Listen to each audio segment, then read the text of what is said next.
Hello everyone. How are you doing today? Welcome. Let me update this. Alright, there we go. And there we go. Hello everyone. How are you doing today? Hopefully y'all are doing okay. Today we're just doing art practice, and hopefully everything just goes well. That's what I'm hoping for. That's probably a little too big. There we go. Alright. There we go. I'm gonna start playing. I have several videos curated to make sure we don't get copyrighted. Anyways, pardon me. Pardon me. Hey. Sorry about that. Anywho, I'm gonna continue some art practice. Continue on this drawing here. Anyways, with that being said, let's go. The story of my high school teacher that switched up on me out of nowhere, started cussing at me, and told me that I went Hollywood. And I do have screenshots to show you guys. High school, which for me, by the way, I graduated class of 2020. I know I drag it on forever. Like, I didn't get a graduation, whatever, but I was class of 2020, right? My sophomore year teacher, I'm not going to say what subject. Oof. I'm just going to say a teacher I had in sophomore year, so I was 16. She was known as I'm going to be honest, like the hot one, like the hot teacher. She's like 30 something. She was known as the hot teacher. I'm not going to describe her looks, but all of us as the guys were like, damn, like I want her class, you know? And she was really cool. She was really like left leaning, LGBT friendly. Like, she was literally like what we thought was cool. And we'll call her, okay, Miss Bruh. So we'll call her Miss Bruh.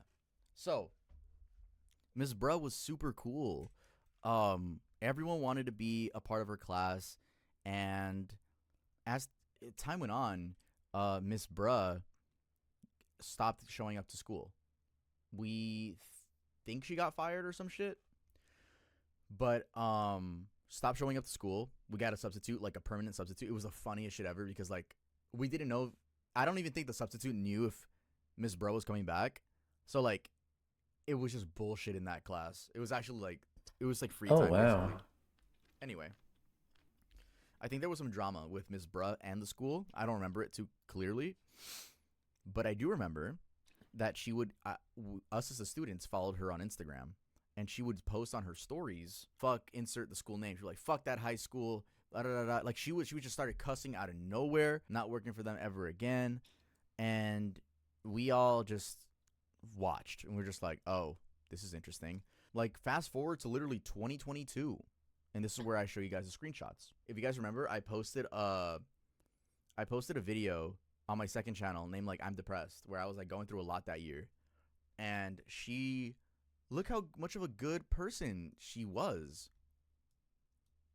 She gave me advice. Do you guys read that yet? Depression hits even the most successful and happy people. It's to deal with something to deal with our entire lives and won't ever completely go away. Take the time for yourself that you need, and good luck with your surgery. I'm here if you need me. Literally so sweet. I said thank you. How's life been? Literally nothing crazy, right? We can all agree this is actually really sweet. Of course, how's your recovery going? Life's been amazing. My husband and I just bought a house 2 days ago, which is insane. How about you? And I guess I didn't respond. My DMs are always full. Um, and then I think I posted something about like damn, I love being from where I'm from. And she's like, I see you, and I stay telling people about you. So that's W teacher. That's W teacher. She stayed telling people about me. That's so heartwarming. That's so heartwarming. Um, let's keep going though. I think we time skip. Literally. So 2022 to 2025. Um, no, yeah, no, I wasn't. What? What are you guys talking about? No, no, literally, sweet move from a teacher. Um, out of nowhere. So this is 3 years ago. 3 years. We haven't texted since. Literally since.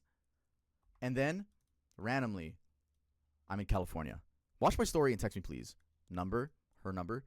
Trying to go viral on TikTok right now. Make money off Zaddy Trump and Zaddy Elon as much as humanly possible. Billionaire status, baby. Text me for real, for real. Number again. I'm in LA tomorrow and the day after. Hit me up. I'm gonna shoot a few videos for content in LA. So I'm like, what the fuck is going on? And I don't have her muted, so I'm getting these DMs. I'm like, it's like boom, boom, boom, boom. My phone's going crazy. I'm like, what the fuck? So what I'm understanding is Target denied you service, and you're trying to make a statement about them. Am I understanding this correctly? I saw her story on her Instagram story. She was like crashing out. You guys think I crash out when I like respond to you guys? She was recording herself at the Target checkout and was like, "You're not serving me because of my race." Like recording it and posting it. I don't know. So that's why I'm like trying to understand. I'm just trying to understand her. So what I'm understanding is Target denied you service. You're trying to make a statement about them. Am I understanding this correctly? And I'm still weirded the fuck out. This is like she's like 30 something by now. My old teacher. She didn't get hacked. She was posting on her story. So I by the way, what you're reading right now, I got the main screenshots. This was like pages worth. Yes, racist shit. Are you racist? Gonna go after every brand, company, human I encounter. Game show style. Obviously, sexy with a gun. Cringe. Sometimes, Fuck. but yes. Help me go viral, Obi-Wan. LMAO. She legit was planning to call the cops. Trust me on this one. I made my police officer father leave my screaming child to come and make sure I didn't get fucking locked up. What do I do? What are you telling me? What are you telling me? I don't know, guys. I don't know. As much as you guys know, I know the same. I was like, what the fuck am I reading? Yeah, this shit is serious, bro. And like, so now I know she has a daughter that's like less than 1 year old. And now I'm like, she has a daughter. I don't want her to do anything stupid. It seems like she's going crazy. So I'm trying to like, cause you're gonna be like, why are you entertaining this? Cause I obviously could have just left the convo. But I was thinking about the daughter, and I was like, let's try to de-escalate the situation. Look, as long as you and your child are safe, that's all that matters. This happened in February, by the way, I'm pretty sure. As long as you and your child are safe, that's all that matters. The world is more fucked up than it's ever been, so just make sure to protect her. You know, I'm trying to, like, again, de-escalate, change the topic a little bit. As for going viral, the algorithms focus on watch time, so make sure you have a good hook and get straight to the point. If you ramble, people will click off, and your videos will be shown to no one. Also, are you okay? I wouldn't want you to be stressing out or going through something especially publicly. Don't put a lot of pressure on yourself. Because she was posting her face and everything, like everything. I'm blurring everything. You can't even see your profile picture. You guys will never know who this is. I'm just sick of the racist bullshit and want to vent it out through satire and comedy. Where did that go? Oh, But nah. I'm not good. Ha ha. It's ridiculous, dude. We are safe. It's all good. It's been a truly terrible day. Keep in mind, this isn't a random to me. This is my high school teacher. What the I don't fuck? conversate with my teachers like that. There is one, but he's an older 45-year-old. Like he's super cool. This is like you're talking to a friend kind of. This is like weird a little bit. Randomly the next day, hey, could you organize a flash mob at Disneyland, say, tomorrow by chance? I have a brilliant idea, lol. We can get in for free that day. And the whole line who voted for Kamala Mamala. Call me fool. For real, for real. What the I don't. fuck? As much as you guys know, I also know. I don't know. I don't know. Please, I need this for my own vindication, and I want to go to Disneyland with my daughter. Please, 2 birds, 1 stone. Go viral. 3 birds, 1 stone. Man, please, I know you ain't sleeping right now. What? What kind of bullshit's going on? You were just teaching me in high school. Now you in my DMs talking about you want to blow up and you want to go to Disneyland? What? What am I reading? Okay. Did you just ask me to organize a mob? Who do you think I am? LMAO. But the answer is no. I'm going to get our school too. For real? Super famous, bruh. Okay. Thanks, bro. I'll remember this. Don't worry. Yeah, I'll remember this too. Fuck? You're thinking like a millionaire, but I get you. No problem. What the fuck did I do to you, bro? My teacher. I'm hurt. Right when I was reading that, my heart broke. That's my teacher, dog. How my teacher gonna switch up on me? I've had friends switch up on me, but my teacher? Who the fuck else can say that? My teacher. Yo, what? You're thinking like a millionaire, but I get you. No problem. What the fuck did I do to you? I knew you as a student, you little snot-nosed piece of pompous shit. Grow the fuck up and have a lovely life. Oh, this is just sad. I know, right? Lol. So sad and pathetic little woman of me. Fucking woman hater. Fuck you. All the way off. You're nothing. And you'll see that soon. Dude, what the fuck? This was one of my favorite teachers, dog. One of my favorite fucking teachers. I don't fucking know. Just because I didn't want to fucking shout out her weird-ass Disneyland raid? Dude, you know how much it hurts to, like, someone you were an older person. I knew you as a student, you little snot-nosed piece of pompous shit. Grow the fuck up. What the fuck? I think we got a couple. Then she started ranting about genders. I don't fucking know. I never even mentioned a gender. What the fuck? Poor baby. I never knew your gender because you never told me. And I wasn't woke enough yet, LMAO. Jesus Christ, dude. I know you're a real person. I always liked you. What the fuck is your problem with me? I'm just curious. I liked you too. What the fuck? So, well then, you don't want to be a billionaire. So, bye. So, you're assuming because I don't want to help you organize a mob, that means I have a problem with you? Is that correct? No, lol. I'm just living and full of energy right now. I'm wild and crazy like everyone says about me. Lol, LMAO. Jesus Christ, my mom has cancer. I just had the worst week of my life. I'm fucking pissed off at this world. So obviously at this point, I could just dip. I'm still like, think about it. 15 years older than me. I'm the one that's trying to de-escalate. I'm sorry to hear that. And the world my daughter has to live in. I really am. I'm so fucking sad. I almost got 5150 today. Again, like, I was feeling bad, but you fucking dissed me. You hurt, like, what the fuck? Out of nowhere, just telling me all this shit. Look, right here. But you insulted me earlier in the conversation. She's like, when? I'm like, right here. I put the Instagram thing up, but right here. Bro? Because that's mean, and you were being mean. I just read the no, and whatever else you said, I did not. I said I didn't want to help you organize a mob. I don't think that was mean. I don't want a mob, just a handful of people. Like 10, LMAO. That's all. It's still mob. She thinks I'm kissing that. I don't know. This is the last one. Not trying to hurt you or your feelings. I'm really not. I'm just very tired and very mad. I have a daughter. I know you don't. Please don't have it anytime soon. But it's hard. Life is hard. That's all, okay? I bet it is. Yup, it is. And then I'm trying to de-escalate. But from what I remember, you're a strong human being. Thanks a lot. I'm good, thanks. Bye. And that was it. That was the end of the convo. She wasn't hacked. She was posting with her face. Store like this. Where's my phone? Like this. Y'all help me take down Trump. Help me da. It was her face. So she wasn't hacked. She wasn't hacked. She just had a crazy crash out.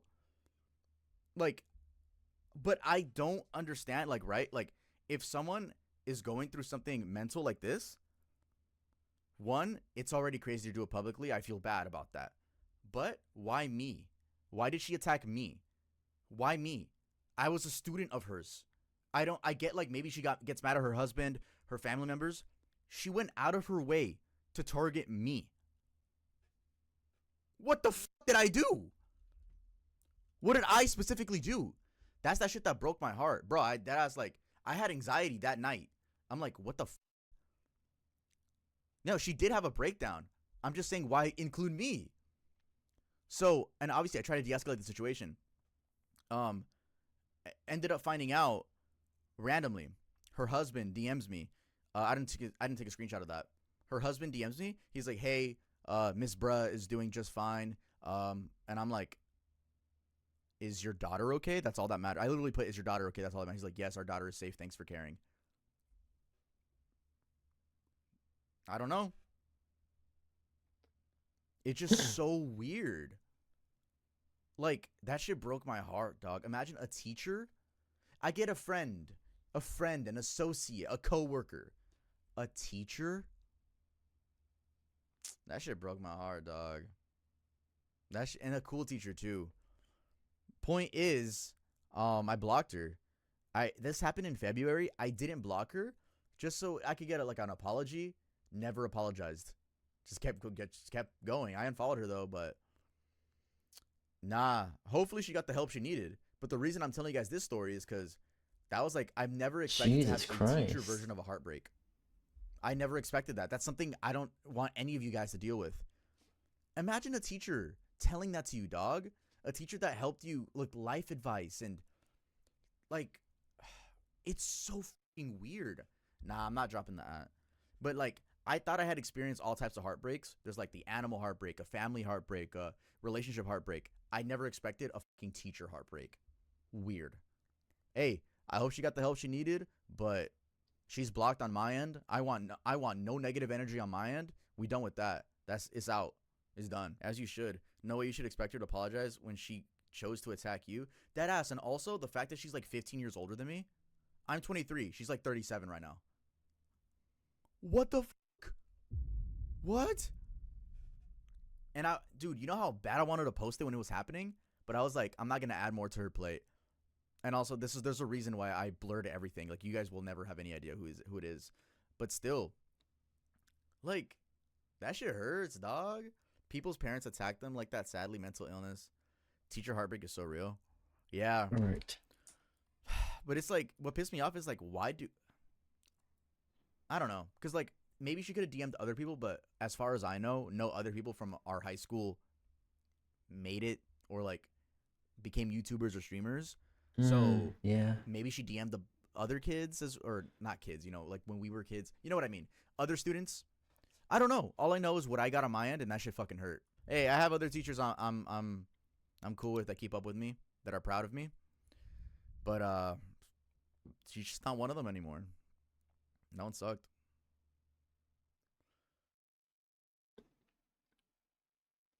That sucks. That sucks too much.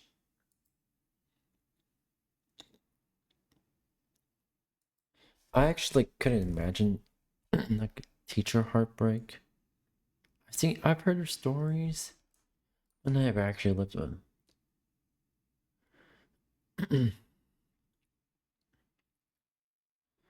Okay, that's this second one.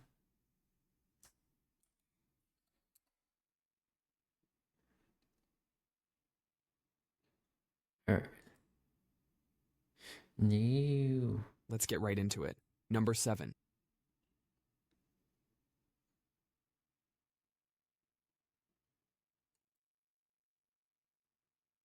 Okay.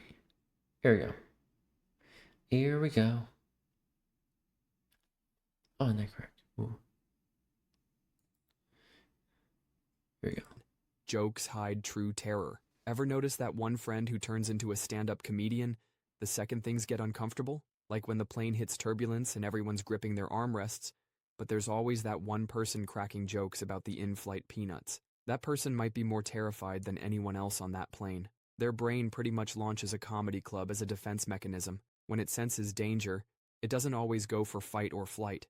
Sometimes it goes for a third option, become Jerry Seinfeld. Psychologists call this the humorist mask. It's like their emotions hired a bodyguard, and that bodyguard happens to be a clown. The doctor in the emergency room making dark jokes isn't being insensitive. They're just trying not to have a mental breakdown while stitching someone's finger back on. Sometimes people laugh when they're literally terrified. You've seen someone get jump scared and immediately start laughing. That's their brain going, "We're gonna die, wait no we're not. Here's some giggles." It's the nervous system's way of doing damage control. The brain deploys humor faster than you can say uncomfortable silence. Making a joke about turbulence doesn't make the plane safer, but it makes them feel like they have some control over the situation, even if that control is just deciding when people laugh. The really sneaky part is most people don't even know they're doing it. They think they're just naturally funny. Meanwhile, their subconscious is working overtime like a comedy writer on deadline. So next time someone's cracking jokes during a crisis, pay attention. That person making everyone laugh during the fire drill might be the most scared person in the building. Number 6. Running from arguments. Ever notice how some people have a superpower for disappearing the moment voices get slightly raised? Like, someone starts disagreeing about pizza toppings and suddenly they're gone. Like a magician, but instead of pulling rabbits out of hats, they're pulling themselves out of conversations. These are the people who'd rather eat a sock than tell the waiter their order is wrong. I "Excuse me, experienced I this a ordered lot. the chicken, but you brought me a shoe." "You know what? Shoes are fine. I love shoes." Delicious. Their brain pretty much launches an emergency evacuation drill every time someone looks mildly annoyed. This isn't just being polite. This is their subconscious mind acting like conflict is a bear attack. Except instead of a bear, it's Karen from accounting asking why they used her stapler. The fear of being judged hits different when you're a conflict avoider. Someone could say, "I disagree," and their brain hears, "You're terrible and everyone secretly hates you." It's like having a Yeah. translator app that only speaks catastrophe. Then there's the fear of things escalating. In their mind, every tiny disagreement is 5 seconds away from becoming a reality TV show meltdown. We need to discuss the thermostat setting. Their brain. This is it. Um, an additional thing from my experience, not just that, but the catastrophe being life or death. That's the kind of catastrophe that is not really mentioned.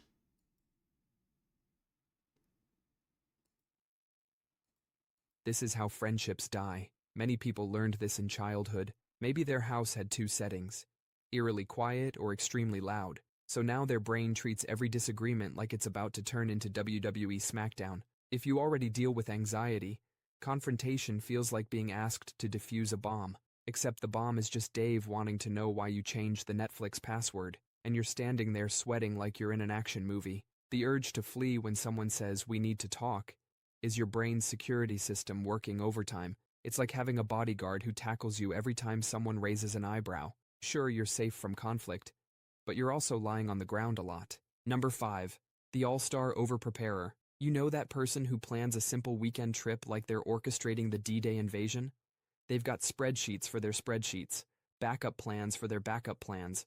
They've researched every restaurant within a 50-mile radius, including the Yelp reviews from 2009. They're the ones who bring 17 different types of Band-Aids on a hike, just in case someone gets a paper cut from a particularly aggressive leaf. On the surface, they look like the ultimate Boy Scout, always prepared for everything from a sudden meteor shower to a rogue squirrel uprising. Their brain is basically a hamster on Red Bull, running on a wheel of anxiety. It's screaming, "Danger! Unknown things ahead! Must control everything!" They're not planning. They're building a fortress against their own brain. The fear could be anything. They've got plans A through Z, and suddenly, they're frozen like a deer in headlights, wearing a fanny pack full of emergency supplies. So if you find yourself color-coding your color-coding system, it's because you're really afraid of something. That subconscious drive to control everything might just be how your brain sidesteps the real fear. The fear that sometimes, no matter how much you prepare, life is just going to life all over your plans. And maybe that's okay. Number 4. Fixing phantom flaws. Ever find yourself at a restaurant mentally redesigning their entire menu system because the font spacing is slightly off? Or maybe you're that person who sees a crooked picture frame at someone's house and your eye starts twitching. This isn't just being helpful. This is your brain acting like a paranoid security guard at a bubble wrap factory. Everything must be protected, fixed, and perfected, even things that aren't broken. Your mind becomes like a really ambitious intern who creates PowerPoint presentations for problems that don't exist yet. What if the coffee machine breaks in 2027? I've prepared a 47-slide contingency plan. People with this compulsion feel like if they can just fix that one wobbly chair leg, world peace will naturally follow. The deep fear here is chaos. Your brain thinks it's the last line of defense between order and the universe turning into a giant ball of tangled Christmas lights. This manifests in fun ways. You become the person who reorganizes other people's fridges without being asked. You take over group projects because watching someone else do it is like watching a sloth perform brain surgery. Your brain even invents problems like a bored screenwriter. The toaster seems fine, but what if it develops consciousness and decides it doesn't want to make toast anymore? The irony is thick enough to spread on toast. All this fixing creates more problems than a discount parachute manufacturer. Your friends start hiding their problems from you. Your family feels like they're living with a home improvement show host who never got canceled. Many people realize they're doing this but can't stop. The anxiety is that strong. Your brain is basically building a fortress made of solved problems. Each fixed issue is another brick in the wall against the terrible what-ifs. But the real problem isn't the slightly uneven table leg. The real problem is that your brain has appointed itself CEO of the universe without checking if the position was even available. Number 3. The social shapeshifter. Ever notice how some people completely transform depending on who they're with? One minute they're hardcore into death metal with one group. Next, they're discussing fine wine like they've been a sommelier for decades. This isn't just being flexible. This is full personality shapeshifting. These social chameleons don't just adapt, they become entirely different people. New hobbies appear out of nowhere. Opinions flip faster than pancakes. Even their vocabulary changes. The brain does this automatically, like breathing. It's not a conscious choice. The subconscious is screaming, if I'm exactly like them, they have to accept me. This fear of rejection runs deep, so it overcompensates. Psychologists compare it to that old Woody Allen character who physically transformed to match whoever he was near. You're not growing a new face, but your personality is doing backflips. When you're constantly wearing masks, it's hard to know who you really are. Take off all the personas, and what's left is uncertain, so the shapeshifting becomes armor. By trying to be loved by everyone, you end up truly known by no one. The loneliest people are often surrounded by friends who only know their performance. Number 2. Micromanaging inner demons. Ever notice how some people hover over you like a helicopter parent watching their kid use scissors for the first time? That's your classic micromanager. And they're not just checking your work, they're basically performing an exorcism on their own demons. Picture this. Your boss sends you an email at 9 p.m. asking if you remembered to capitalize the T in Tuesday in that report due next week, then follows up at 9:03 p.m. to make sure you got the first email. This isn't leadership. This is what happens when someone's brain is convinced that if they let go of control for even 1 second, the entire universe will implode, starting with their career. These people will tell you with a straight face, I want you to take complete ownership of this project. Then they'll ask you to CC them on every email, including the ones to yourself. It's like saying, I trust you completely, while installing security cameras in your coffee mug. The weird part is they genuinely believe they're being helpful. In their mind, they're not suffocating you. They're providing guidance. They're terrified, not of you, of themselves. Every time they see you working independently, their subconscious screams, but what if they do it wrong and everyone finds out I'm actually just 3 anxiety disorders in a business suit? So they create this bizarre self-fulfilling prophecy. They hover so much that employees stop taking initiative. Then they complain that nobody takes initiative. It's like setting your house on fire and then wondering why it's so hot. Their fear of failure is so intense that they'd rather do everyone's job badly than risk someone else doing it well without them. Number 1. The clutter fortress fear. You know that one drawer everyone has? The one that's basically a graveyard for dead batteries, mystery keys, and cables for devices that went extinct in 2003. Now imagine that drawer energy spread across your entire house like some kind of organizational plague. This is the world of hoarding disorder, where every broken toaster is a potential time machine. For someone with hoarding disorder, Throwing things away feels like deleting their backup files. Except the backup files are 47 empty yogurt containers and a collection of hotel shampoo bottles. That broken umbrella in the corner is not trash. That's emergency rain protection for when all other umbrellas spontaneously combust. The Okay, really time for wild part shading. is how the brain assigns value to this stuff. That stained t-shirt from 1992 isn't just fabric held together by nostalgia and questionable hygiene. It's a time capsule. Throwing it away would be like deleting your memories. Except your memories smell like mothballs and regret. Every item becomes a potential solution to a problem that hasn't happened yet. The clutter becomes their autobiography written in stuff. Chapter 1. Every takeout menu from restaurants that closed during the Bush administration. For some people, this collecting habit is their brain's way of feeling in control. Life feels chaotic, but at least they've got 73 rolls of tape. The future is uncertain, but it's a good thing they saved every cardboard box since 2005. So that mountain of belongings isn't just a fire hazard waiting to happen. It's a fortress built against the terrifying possibility that someday, somewhere, you might need that specific broken calculator that only displays the number 8. That's all for today. I'll be making similar videos in the future. Subscribe to see them.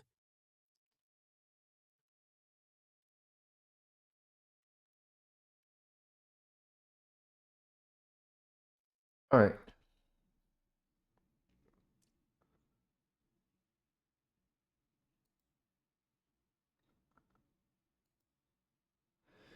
Okie dokie, let's see here.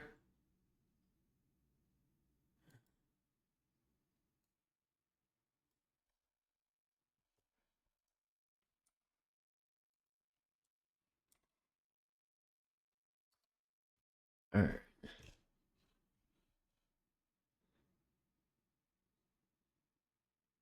Okay.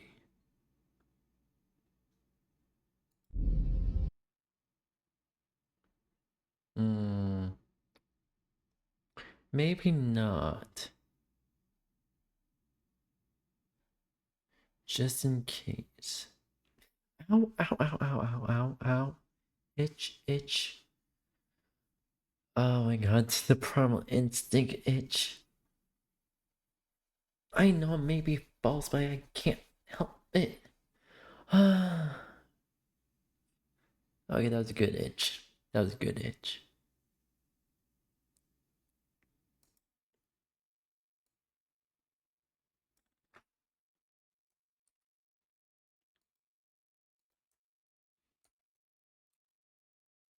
Come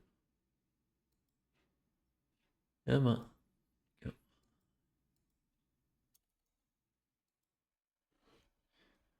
Okay. Here we go.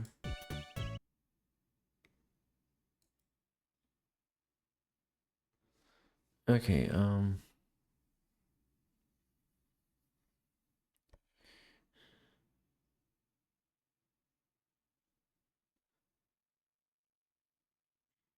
no. What was I thinking with those two?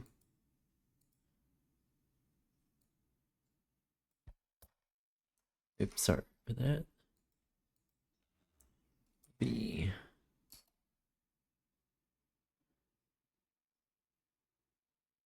Okay. So, There we go.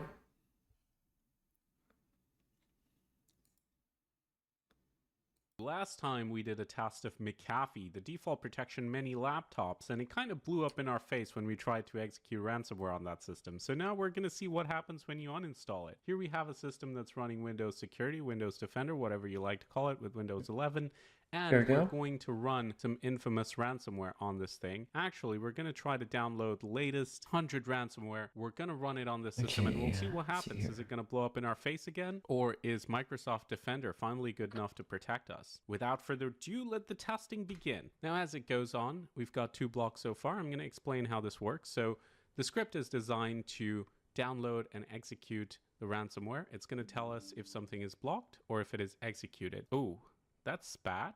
We've only executed 3, and yeah, it looks like our files are already encrypted. Damn.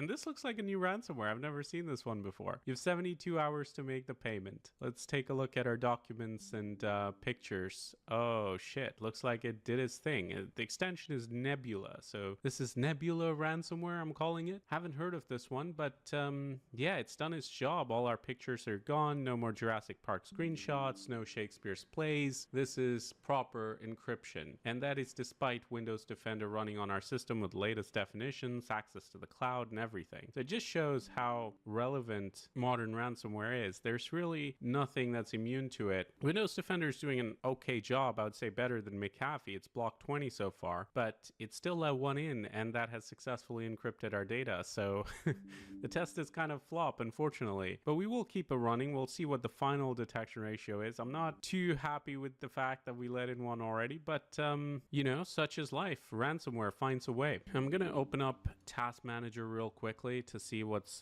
going on here, if we have a process that's running. And actually Windows is the one taking up most of the resources at the moment. Doing the cloud analysis, trying to block the ransomware, I guess. I will keep this running and I'll see. We still have a few files to go. Interestingly, it is blocking everything else. 52 blocks so far. I think we've only had one miss. So definitely better than McAfee. So no changes to my advice there. Do uninstall McAfee the way John McAfee showed you how in the last video. By the way, if you haven't watched that video, go watch it right now. I'll put the link in the description so you can just pop down there and click on link and watch it, because it was super fun. McAfee gave us a wild ride. 75 now. Blocked. Just a few more to go. As you can see, we have the alerts. It's not necessarily the most reliable at communicating things and fixing them, even when it works. And something else has managed to execute, but this looks more like a false positive. This looks like a Tor installer. Yeah, this does not look like ransomware to me, but we're gonna do it anyway, just in case there's like a hidden payload or Trojan somewhere in there that I don't see. But if nothing else happens, then I'm gonna count this as a false positive, not really a miss by Windows Defender, because it doesn't seem to be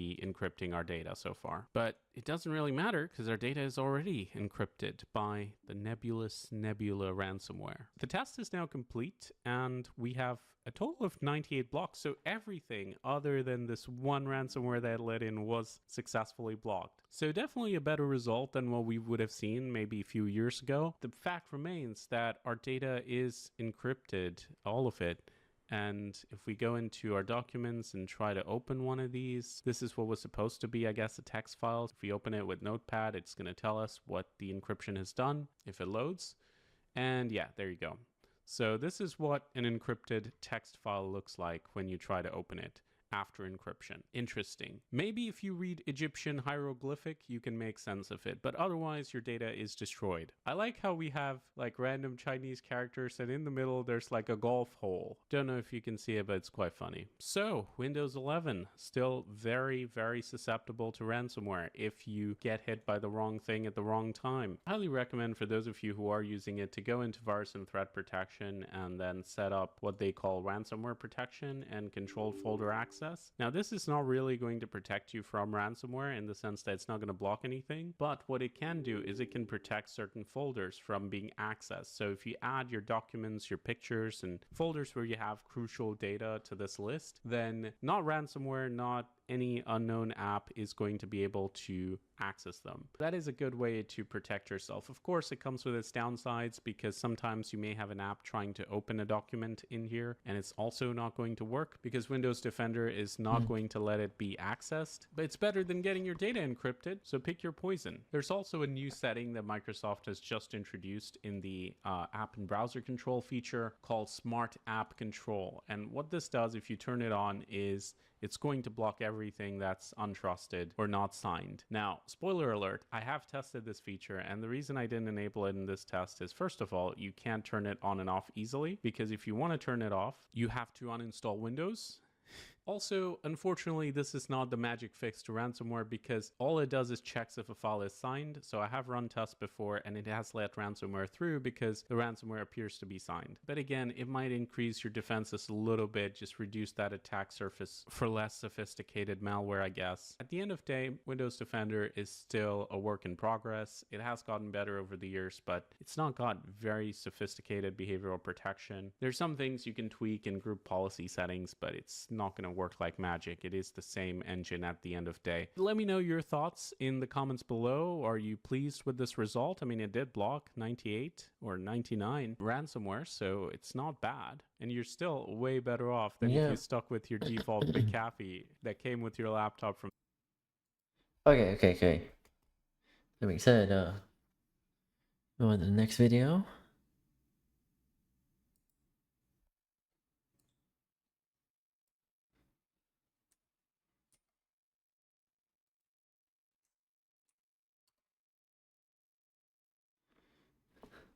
Oh, and that cracked in half.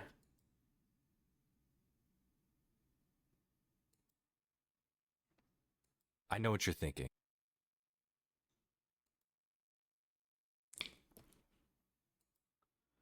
Alright, here we go.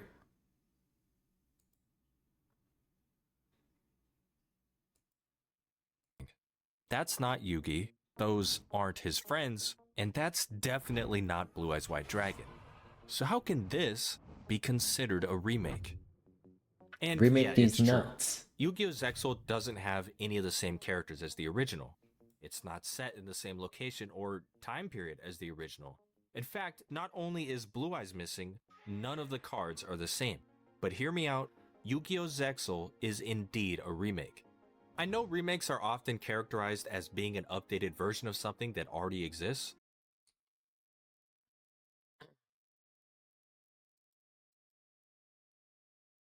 Oh, come on.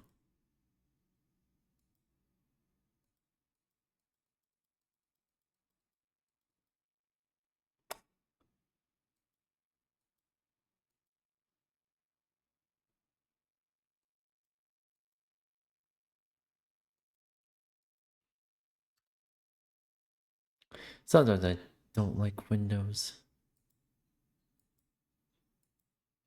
I know what you're thinking. That's not you.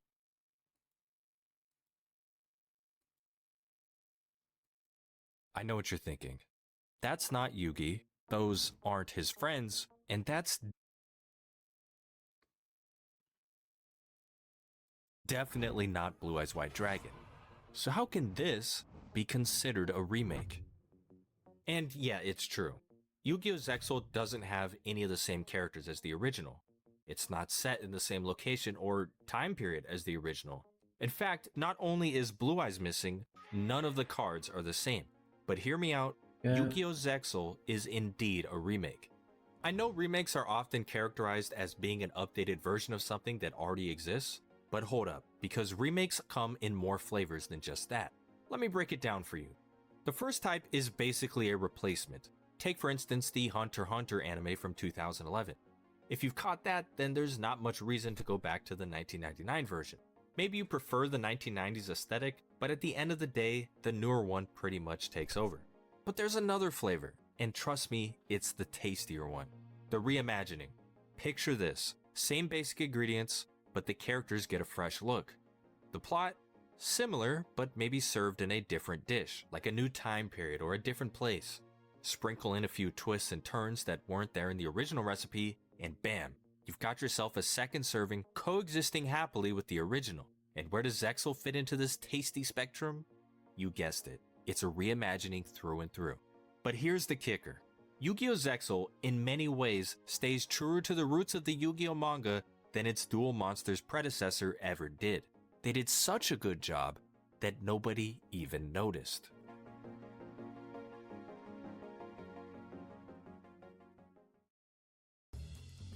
I know appearances can be deceiving, but nearly every aspect of Yu-Gi-Oh! Zexal can be traced back to the original story. The main character summons a spirit with his golden necklace to aid him in duels. His rival sports a blue-eyed dragon. And the first major story arc is a tournament featuring top duelists from around the globe, and it's hosted by a rich eccentric. But Yu-Gi-Oh! Zexal goes the extra mile by incorporating manga elements that were skipped over by the 2000s anime. Most of the important stuff eventually made its way into Yu-Gi-Oh! Duel Monsters, like how Yugi and the Pharaoh met, and how Kaiba became a billionaire CEO before graduating from high school. But it was either briefly glossed over or told in the wrong order. There are still a ton of people who consider Kaiba's backstory from the anime to be filler. but his backstory was derived from an early arc of the Yu-Gi-Oh manga, even though it is a bit different.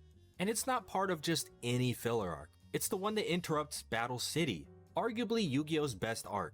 So not only are people going to doubt its authenticity, tons of people are going to outright skip it in order to finish the arc that they were already watching. And the story behind Yugi and the Pharaoh was relegated to a flashback, and so much of it was left out, like how the Pharaoh was originally a bad guy and Yugi was afraid of him. It's crazy because Yugi and the Pharaoh don't work together as a team until the end of Duelist Kingdom, but Duel Monsters introduces them as a single entity with a split personality. Whenever Yugi enters a duel, he becomes brave and courageous because he's now a duelist. And then when it's over, he's a nice, kind-hearted boy who just wants to hang out with his friends. What I love about Zexal is that all the pieces are there, but they're not just loosely thrown into the story. They're presented in a logical order, contributing to a much more cohesive journey. That's why, even though it's officially a Yu-Gi-Oh spin-off, it feels like a genuine nod to the original manga. Now, not every bit of it is true to the manga. The visuals are obviously different, but even beyond that, there are loads of factors that lean more towards reimagining the story than strictly remaking it. Yu-Gi-Oh! Zexal is definitely not a replacement for the original story, and I'm not trying to persuade anyone that it outshines the Duel Monsters anime in terms of one-to-one adaptations. But Yu-Gi-Oh! Zexal does the manga proud in key ways that the Duel Monsters anime simply missed the mark on. Take for instance Yuma's journey with Astral, which mirrors Yugi's journey with the Pharaoh. Both start off trying to help a friend, but end up in over their heads. Then a spirit is summoned from their necklaces, and they're able to turn things around. From then on, they're able to use the spirit to win over unlikely friends, establish heated rivalries, and reach new heights. Okay. But here's where things also begin to diverge from the original story. Yugi, without the help of the spirit, was very good at playing games. I don't blame you for not knowing that since the Pharaoh takes over for 99% of his duels, but in the manga arcs that Duel Monsters skipped over, Yugi was good at a ton of different games, Duel Monsters included, and people would often cheat in order to beat him because they couldn't beat him fairly. This is when the Pharaoh would take over. Since he's an ancient game master with magical dark powers, his role was to find a way to get around the cheating and still win without stooping to their level. The Pharaoh kind of took over Yugi's role as well since cheating became less of a thing in Duelist Kingdom. Maybe it became the only thing, depends on how you look at it. But the point is that both Yugi and the Pharaoh were good at playing Duel Monsters. Yuma, on the other hand, is very bad at Duel Monsters. In the first episode, he gets mocked by his own friends when he claims that he wants to be a Duel Monsters champion. And his lack of skill is what gets him into trouble until Astral appears and bails him out. One of Yuma's friends loses his deck in a wager duel. Yuma tries to win it back by wagering his own deck, and he's still not good at the game. No matter how much he cherishes their friendship, it doesn't make him any better. That is, until Astral appears from his necklace when he's about to lose. He tells Yuma what to do in order to win, and they narrowly manage to do so. And this is another thing that I love that they changed. It's not even debatable. Astral cannot possess Yuma like the Pharaoh did to Yugi. Instead of sharing a body, Astral exists outside of Yuma as a spirit that only he can see. And I'm such a big fan of this change because the biggest issue with Yu-Gi-Oh! Duel Monsters is that Yugi is the main character of the series. It's named after him. But he takes a back seat after the Death T arc, which ended on chapter 40 of the manga, before the Duel Monsters anime even begins. Then at the end of the series, Yugi duels against the Pharaoh and wins, even though he barely did anything for most of the series. How is anyone supposed to expect Yugi to be better than the Pharaoh if it's been so long since Yugi succeeded at anything without the Pharaoh? Again, Yugi does do a lot more in the early arcs of the manga, but this is not present in the 2000s anime adaptation. And even if we're talking about the manga, most of the series is the Duel Monsters portion. It's unfortunate too because Yugi was such a good character to follow. His journey as a shy nerd who uses gaming to make friends was so relatable. But then he's essentially replaced by the Pharaoh, who's good at everything. He's even taller. What I love about Yuma and Astral is that Astral can't do anything for Yuma. They never step on each other's toes because they have separate roles. Astral takes the role of a teacher. He advises Yuma, and Yuma doesn't even listen half the time. It really feels like there are two distinct leads, each with their own quirks and struggles. They don't even like each other for quite some time. Yuma doesn't want to be bossed around, so he ignores Astral, even to his own detriment, and Astral is annoyed because he's so good at dueling, but he can't duel. He has to follow around some kid who sucks at the game and is too immature to even follow his instructions. At least, that's how it starts out. Over the course of the series, the two learn to work together as Yuma develops his dueling skills and Astral becomes more compassionate. And this idea is present in the original manga. It's just almost completely gone from the Duel Monsters anime. And another thing that's completely missing is a key part of Joey's character arc.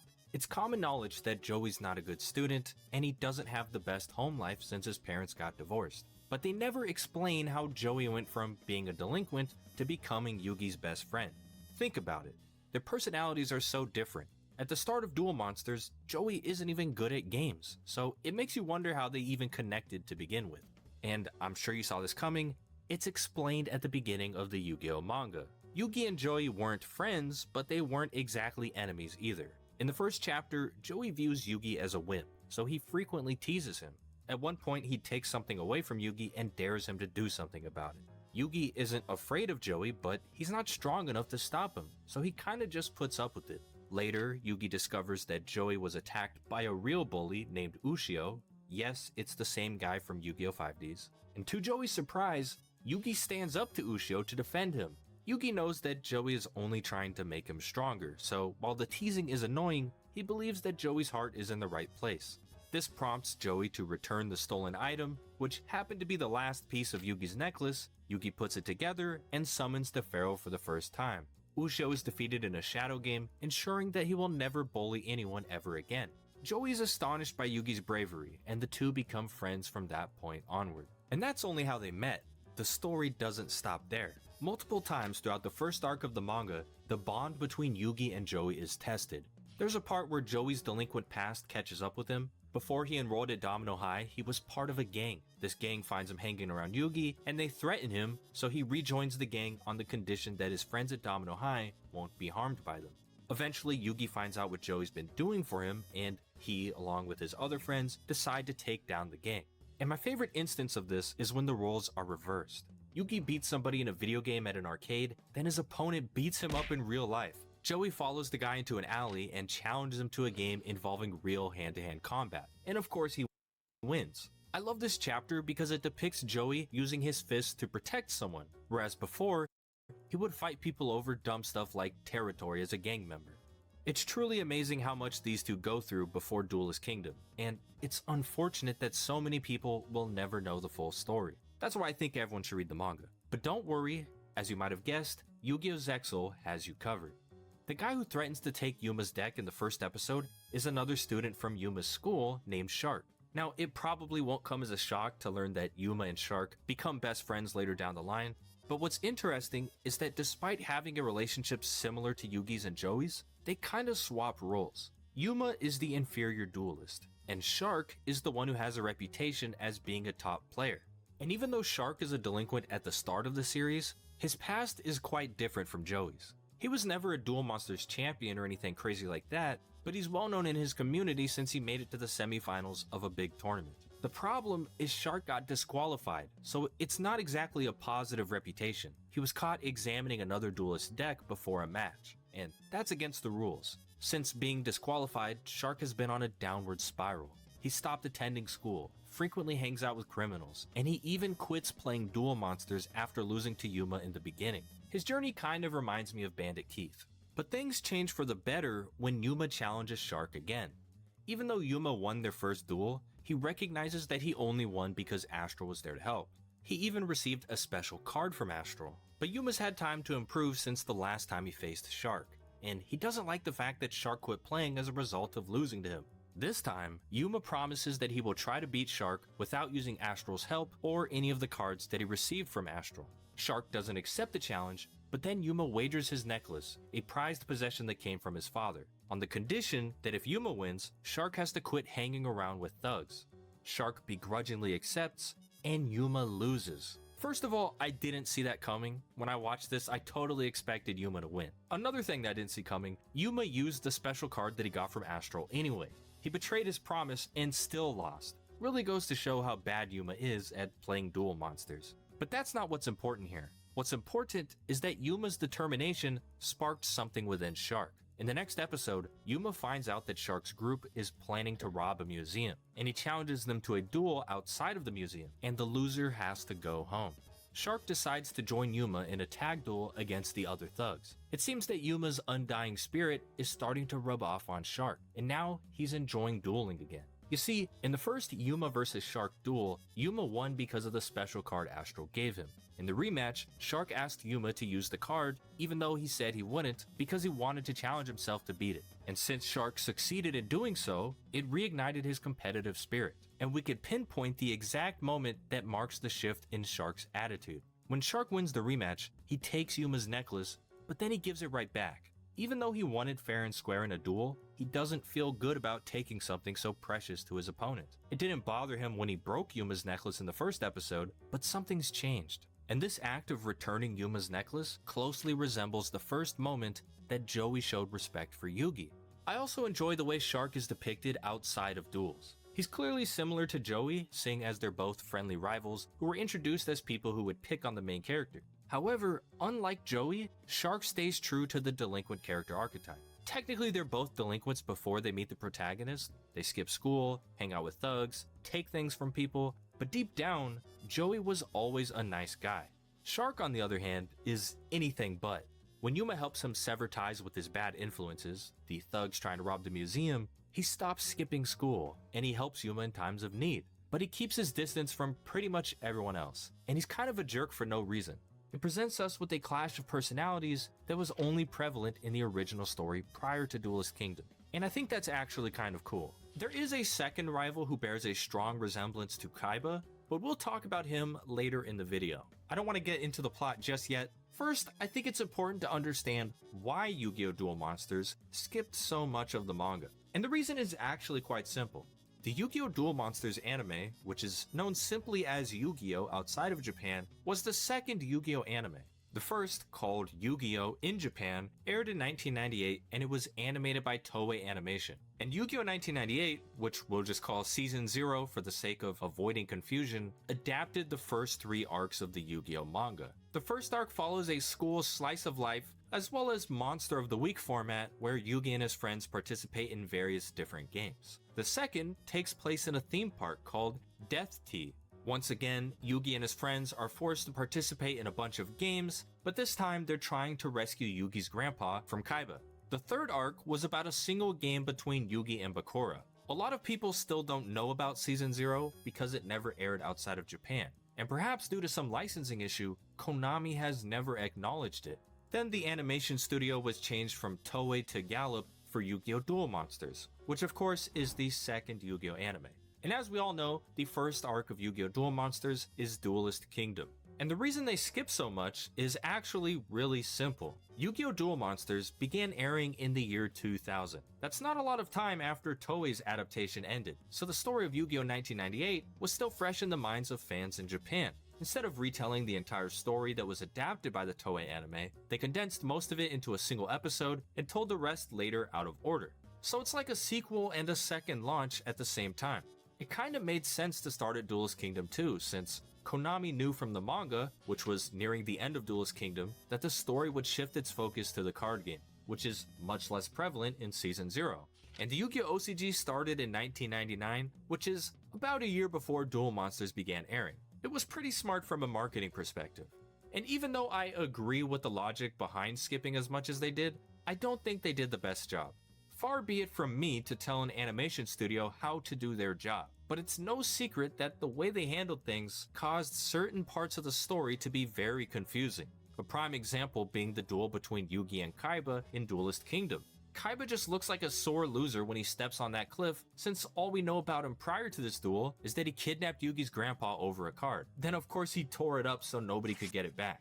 There's also the fact that Yugi wasn't even aware of the pharaoh for a while, and when he became aware, he was afraid because the pharaoh would commit acts of cruelty that, although in some cases were earned, Yugi would never willingly do on his own. This is why Yugi was crying at the end of the duel. The pharaoh tried to attack Kaiba while he was standing on the ledge, and Yugi didn't want to hurt Kaiba, but he can't control the pharaoh.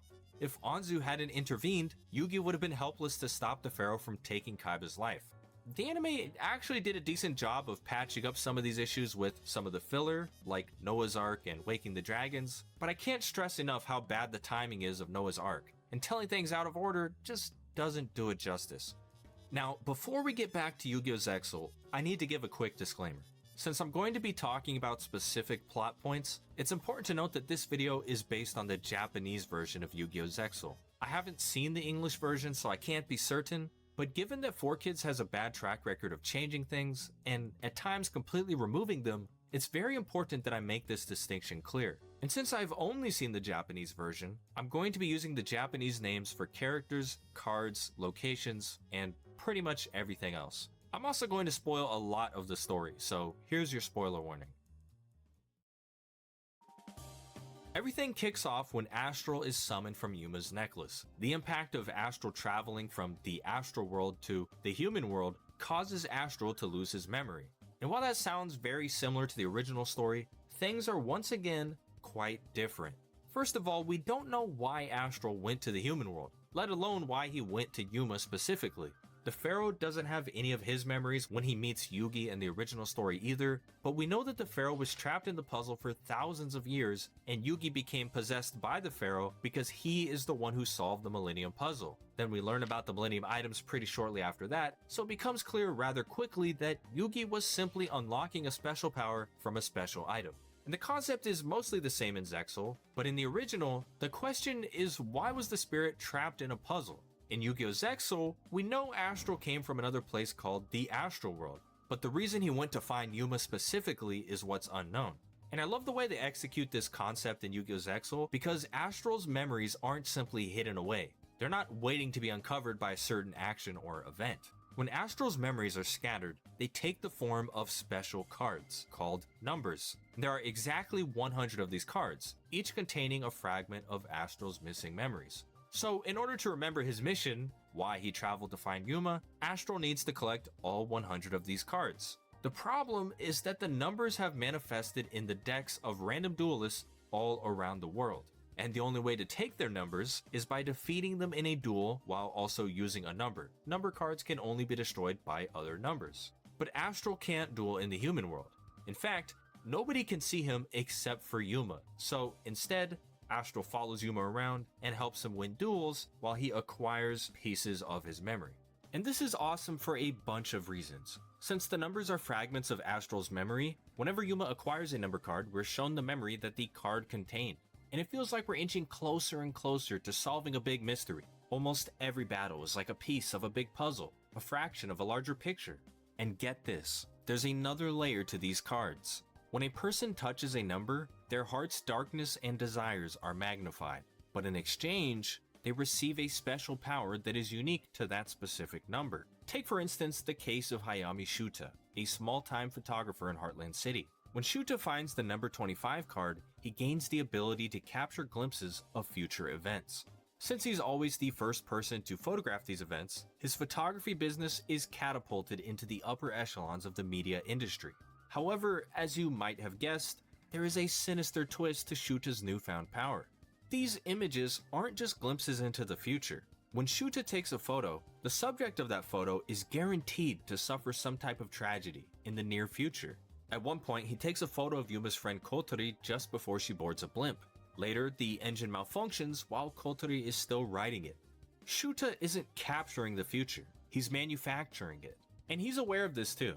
In fact, he takes photos of his opponents at the start of every duel he enters to guarantee that they'll lose. It's kind of crazy how a humble endeavor towards professional advancement quickly devolved into a moral dilemma of catastrophic consequences, all because of a single card. For some reason, these powers don't work on Yuma, which may or may not have something to do with Astral's mission. We'll talk more about that later. But it's important to keep this in mind because it prevents Yuma from getting a bunch of superpowers as he collects the numbers. At first I was disappointed when I realized this, but it would be kind of insane if Yuma did. He gets so many numbers by the end of the first arc, and having the power of just one of these cards would make it near impossible for Yuma to lose. And I know that numbers not working on Yuma also makes him sound overpowered. When Shuta duels with Yuma, he takes a photo at the start of their duel that depicts Yuma losing, and Yuma simply doesn't lose because he can't be controlled by the numbers. So what's the point of these numbers if none of them work on the main character? Well, just because they don't work on him doesn't mean they don't affect him. Number 7, for example, is used to enhance the luck of the person who holds it. When a gambler by the name of Charlie McCoy discovers the card, he becomes insanely lucky. He commits crimes and leads the police on wild chases. Then he always escapes just in the nick of time. But this power works during duels as well. Since he's a gambler, Charlie's deck revolves around dice rolls, and when he duels, he gets perfect roll after perfect roll. So even though the number can't apply its power to Yuma directly, it certainly has a negative impact on him. It's not easy to win a duel against somebody who has perfect luck, especially considering how much luck plays into the Yu-Gi-Oh card game. Oh, and Yuma's not the only one who knows about the numbers. There are multiple factions, as well as individuals who aim to collect as many of them as possible. Since Astral doesn't remember why he went to the human world, it's unclear how others know about these cards, especially since they manifested the same time Astral arrived. But it's assumed that they play a role in his mission, and that's the basis of the story. Two of the biggest plot points from the original Yu-Gi-Oh!, the Millennium Items and the Pharaoh's Missing Memories, have made their way into Zexal as a singular concept, through the number cards. And they were actually very smart to make the items cards this time around instead of Egyptian trinkets. I always enjoyed the Egyptian theme. It's not very common in the realm of anime and manga, but the way numbers seamlessly weave the cards into the story makes it feel less like an afterthought. And that's kind of important because the cards literally were an afterthought of the original story. Since the cards were so popular, they adjusted things later on, but it's no secret that the cards were not initially intended to be a major focus in Yu-Gi-Oh! Kazuki Takahashi himself, the creator of Yu-Gi-Oh!, has stated in multiple interviews that the series was created with a ton of different games in mind. The only reason the Duel Monsters card game became so prominent is because readers of the manga enjoyed it so much. There's a postcard at the end of every Jump magazine where readers can submit feedback on their favorite and least favorite series. Every Yu-Gi-Oh! Chapter featuring the Duel Monsters card game was extremely popular, so Takahashi kept bringing it back. I know this is technically a betrayal of the original story. The only game in Zexal is Duel Monsters, but the original had a bunch of different games. My favorite part of Yu-Gi-Oh! Actually is the Season 0 part that was not adapted by Duel Monsters, so I think it would have been cool if they kept that spirit alive. But it wouldn't make sense to bring that into Zexal since the cards took over relatively early on and remained the focus for more than 2/3 of the story. The Yu-Gi-Oh! Card game is so intrinsic to the identity of the franchise that they can't just take it out now. And while we're still on the subject of cards, I want to tell you guys about the third element of the numbers plot, which most people look over: card collecting. The idea of different groups racing to acquire rare cards resonates with me on a personal level. I know I'm in the minority for this since most people buy Yu-Gi-Oh! Cards so they can play with them. It's the complete opposite of the Pokemon TCG. Even though it is a playable card game, more than 90% of the people who buy Pokemon booster packs are trying to get certain cards to put in a binder. But my favorite aspect of the Yu-Gi-Oh! Hobby has always been collecting the cards. I have different binders for different sets like the original Japanese prints from Series 1 and historic English sets like The Legend of Blue Eyes White Dragon. I keep a sealed booster pack from almost every Yu-Gi-Oh! Set. I've acquired sample cards that were never intended for public release. It's difficult to explain why, but it's like putting together a museum of personal artifacts. The Mona Lisa is cool and all, but I was actually there when Stardust Dragon made its way onto playgrounds. I remember when Link Monsters debuted, and I couldn't wait to get my hands on the Link Strike starter deck. Yu-Gi-Oh! Zexal is the first Yu-Gi-Oh! Anime where card collecting is a central plot point. Granted, it's not like the characters are opening booster packs and sticking their favorite cards into binders, but it's this rush to get special cards before everyone else that feels so relatable. I know collecting cards was technically a big part of Battle City, since there were a bunch of people trying to capture all 3 of the Egyptian god cards. And 5Ds put a ton of emphasis on gathering the Signer Dragons. But the god cards were acquired relatively quickly since there were only 3 of them, and everybody who wanted them knew exactly where to go. The Signer Dragons are more realistic since they're so rare in real life, but again, it's only 6 cards, and the main characters weren't trying to collect them. There are 100 number cards in Zexal, with some of them being more sought after than others. And I'd argue that Zexal gave us one of the coolest dragon monsters of all time. They also gave us a new summoning method called Xyz summoning. It's not my personal favorite, that title belongs to Link summoning, but it's a close second considering the level of depth it brought to the game, while still being relatively easy to understand. It's so simple, in fact, that they devoted less than a minute of screen time to explaining how it works. By stacking 2... I'm probably gonna do solid. Okay, I know I'm trying to evolve my art skills as we go. Probably should do just solid shadows first, and then do brush like on a separate layer. Probably a good idea. Monsters of the same level, players can summon an Xyz monster of equivalent rank. Sometimes more than 2 monsters are required, or they must share a specific type, but the fundamental concept remains the same. Pardon. But what truly sets Xyz monsters apart is the utilization of their summoning material. Many of their effects necessitate a certain number of stacked cards to be maintained or discarded. It's like wielding a powerful weapon with limited ammunition. Determining how and when to use it requires some thought. And this aspect of Xyz summoning is very fitting considering Yuma's growth as a duelist is central to the plot of Yu-Gi-Oh! Zexal. As he accumulates more number cards, he must learn to use them properly. And since all of his number cards came from someone else, the dynamic of integrating numbers into his own deck is so refreshing. Yugi would often whip out new cards as well, but we had no idea how he got them. He was always summoning the perfect card at the perfect time. Yuma's use of the numbers is more akin to Joey's journey through Battle City. During this arc, he uses the anti-rule to take his opponent's best cards and add them to his deck. This way is much more realistic, and it never gets old because there are so many numbers. But that's enough about the cards. The first 25 or so episodes of Yu-Gi-Oh! Zexal are spent on Yuma's growth as a duelist before entering a big tournament. I know a lot of people are turned off by this part because it feels like nothing is really happening. Most of the episodes start with Yuma going to school and then dueling someone afterwards to obtain a number card. And it doesn't help that a lot of Yuma's opponents from this arc never duel again. At times it can also feel like a lecture on how to play the real game, since Yuma frequently makes mistakes and then Astro has to explain what went wrong and show him how to fix it. But hear me out, this part is definitely worth watching. I'm not a fan of the Monster of the Week structure, and I certainly don't enjoy it when the anime feels like a tutorial. The reason I quit watching Yu-Gi-Oh! Go Rush is because of the 13 episodes I watched, at least 10 of them were focused on a specific rule of the Yu-Gi-Oh! Rush Duel game. There's one episode devoted solely to explaining trap cards, another about tribute summoning, there's one about effect monsters, and I remember an episode that happens later where the main character is quizzed on what he learned in the episodes prior. But there's so much more going on in Yu-Gi-Oh! Zexal outside of the duels. I can't stress enough how big a difference it makes when quality time is devoted to setting up character dynamics before important events. All of the Yuma and Shark stuff that I talked about earlier in the video happens during this part of the show. Now try to imagine if they skipped right to the tournament and that's where Yuma meets Shark. I can tell you right now that Yuma does duel Shark at some point in the tournament, and without knowing the outcome, you can already imagine how much less meaningful it would be if they didn't have the pre-tournament context. And Shark's not the only important character who Yuma meets in the first arc. About halfway through, Yuma meets a number hunter named Kite, the second rival I hinted at earlier in the video. Kite is essentially Yuma's polar opposite. Both are duelists aiming to collect all 100 number cards, which naturally puts them at odds with each other, but there's more to it than that. Yuma collects number cards because Astral helps him improve his dueling skills, and Yuma aspires to be the best duelist.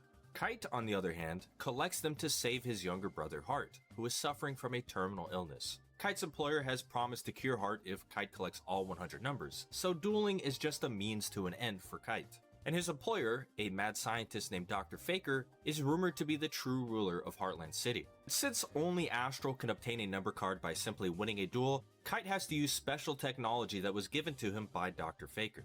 Unfortunately for Kite, this technology comes with a special price. In order to duel with a number user, he has to enter Photon mode, which drains him physically, limiting his dueling time. Also, whenever Kite takes a number, he extracts his opponent's soul as a side effect.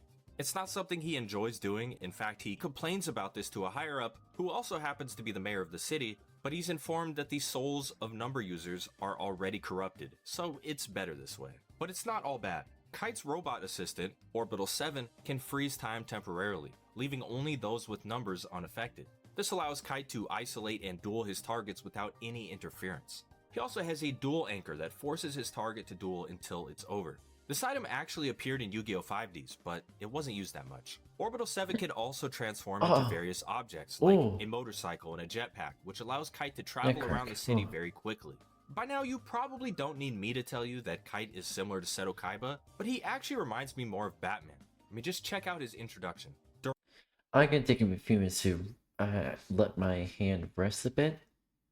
So if we just watch probably a few minutes of it before we get back into drawing. During a standoff between a criminal with a number card and the police, the ceiling suddenly collapses. Time freezes, except for the criminal and Yuma, who's watching nearby.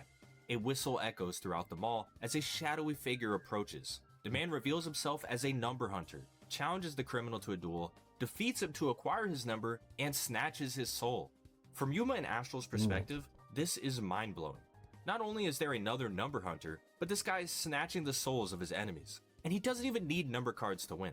I know I mentioned earlier that numbers can only be defeated by each other, but Kite figured out that if a number monster runs out of Xyz units, the cards stacked underneath it, it loses its immunity to non-number monsters. Kite still uses some of the number monsters he acquires, but his signature card isn't even an Xyz monster.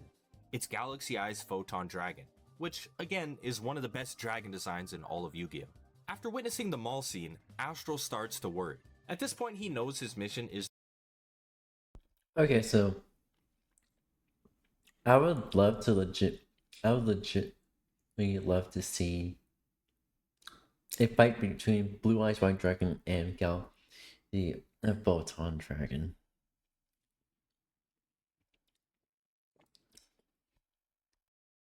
to prevent the destruction of the astral world, but he doesn't know why it's under attack or who's behind it. So if there are other number hunters, they need to act fast. The next day, Kite catches Yuma on his way home from school. Astral tells Yuma to run away, but Kite uses his dual anchor to stop him. Then Astral tells Yuma that Kite is unlike any opponent he's ever faced. Usually, Yuma ignores Astral's advice, but this time he agrees to work together. Despite their efforts, Kite dominates the duel. In fact, he's about to win the duel until he's suddenly called away due to a medical emergency involving his younger brother. But don't be mistaken, this is very much a loss for Yuma and Astral. That may not surprise you considering Yuma is generally bad at dueling, but in this duel, there were no mistakes. Astral and Yuma teamed up and they still lost. And normally I hate it when the protagonist is rescued from defeat by an interruption, but Yuma's already lost plenty of times. So it's not the same scenario that we usually see. And I was actually surprised to see him lose this time because his life was on the line. Anyway, after their crushing defeat, Yuma and Astral become depressed. Yuma is upset that his life is at risk through no fault of his own, and Astral doubts himself. He experiences fear for the first time. But Yuma quickly cheers up when a big tournament called the World Duel Carnival is announced. Get some This water. is their opportunity to get revenge against Kite, and for Astral to acquire the rest of the number cards since duelists from around the world are going to be entering. But Astral isn't so optimistic. Later, Kite steals Yuma's necklace and uses it to confront Astral directly. Kite challenges him to a duel where both of them wager all of their numbers. Eventually, Yuma finds out what's happening, and he joins them, but something strange happens. When Yuma joins the duel, he unlocks something called the Power of Zale. He uses this power to fuse with Astral, and they duel as one being. Basically, it's Super Saiyan Yuma. The duel ends in a draw, and Kite flees the scene. The next day, time freezes while Yuma is walking to school. He looks up and he spots Kite on a rooftop. Kite says, "We'll settle the score at the World Duel Carnival." This concludes the first arc, and what an ending that was. First of all, I love the fact that Yuma has two different rivals. On one hand, we have Shark, who aspires to be the best duelist, and on the other, we have Kite, who is attempting to collect all 100 numbers. I can't praise the writers enough for this decision. Giving Yuma a separate rival for each goal is really smart because only one of these goals actually belongs to Yuma. I touched on this before, but one of the problems with Yugi and the Pharaoh in the original Yu-Gi-Oh! Is that Yugi gets completely overshadowed by the Pharaoh. Technically, Yugi's goal was achieved when he made a bunch of friends in Season 0, since he never cared about being the best at any game. Playing games was just a means of making friends. Then he needed to rescue his grandpa and duel his kingdom, but after that, Yugi's goal became simply to help the Pharaoh achieve his own goal. That's fine and all because it led to Battle City, which was awesome. And it's mostly the same concept as what we're seeing here in Zexal. But the dynamic between Yuma and Astral is so much more intriguing. Yuma is just a kid who wants to be good at dueling. Astral is on a mission to save his home planet, so it makes perfect sense that these two wouldn't be very cooperative. And the only reason they work together is because Astral helps Yuma improve at dueling. But at the end of the arc, everything changes because they become legitimate friends. Just think of how selfless it was for Yuma to join Astral in his duel against Kite. Not only was Yuma safe from losing his soul since Kite went directly to the source of the numbers, Yuma had already witnessed firsthand how powerful Kite was. Losing wasn't just a possibility. It was highly likely, and Yuma actually would have benefited from allowing Astral to lose. By this point, Yuma had come a long way as a duelist, and if Astral lost, the target on his back would have been erased. Losing his numbers means no more number hunters, not to mention the fact that everyone thinks Yuma is insane for talking to a ghost. But he still went out of his way to help Astral, and this is what the power of Zale represents. The reason they fuse, or overlay since it's more like an Xyz summon, is because their goals have become one now that they're friends. It's no longer an exchange of services. Yuma doesn't want Astral to lose, because he genuinely cares for him. I know it's corny and introducing superpowers at the last minute feels kinda random, but the symbolism is actually really good here. And it's cool that this power doesn't come into play until the end of the first arc. The moment Yuma truly extends himself to aid Astral, something only a true friend would do, he unlocks the power of Zale. It's like at the end of Death Tea when Yugi summoned Exodia, or even the Crimson Dragon in 5Ds. The power of Zale is just another emblem of friendship. Only the power of Zale allows the users to fight as one, not metaphorically, but literally. And as far as rivalries go, Kite and Shark are so much better than Kaiba.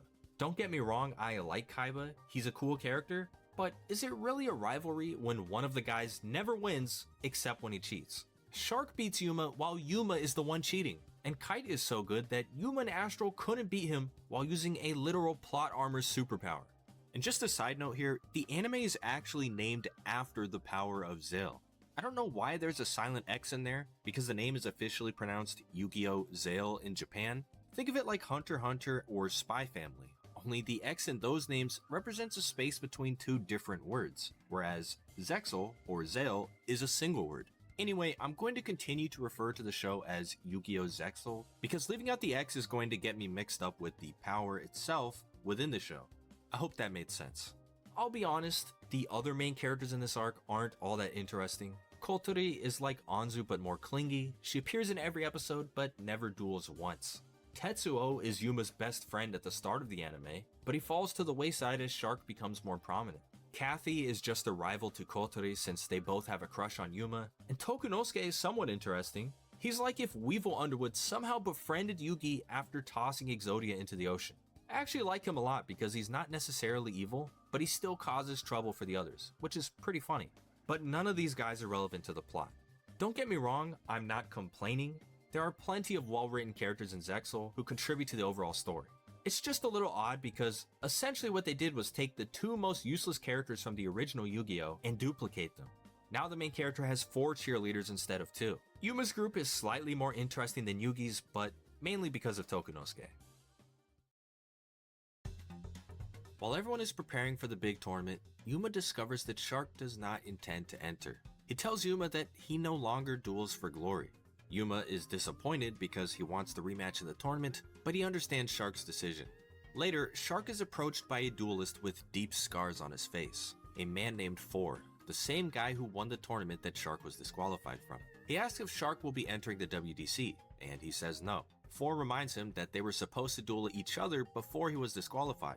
Then he suggests that the circumstances leading to his disqualification, Shark's sister being hospitalized the night before, and his deck being visible right before their duel, were no accident. Shark becomes enraged, but rather than resort to violence, he agrees to settle things in a duel during the WDC.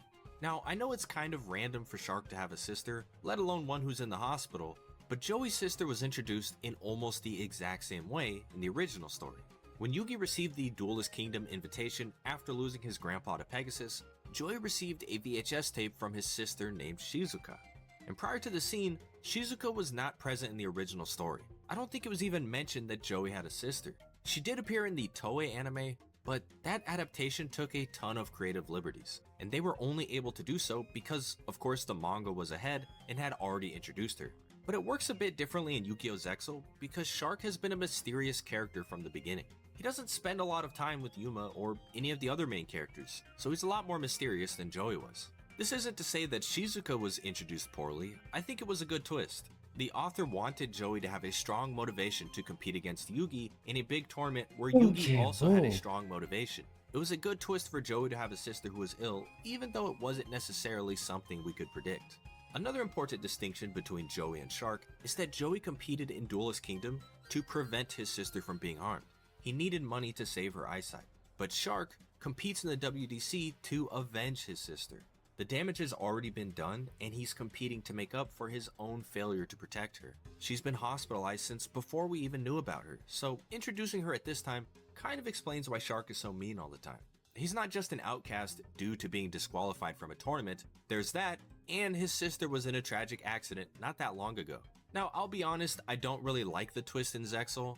I think it's a good idea. I understand that they wanted to keep the core concept from the original story present in Zexal. But a twist like this doesn't really work because they tell us it wasn't an accident and who was behind it right after they tell us about the event itself.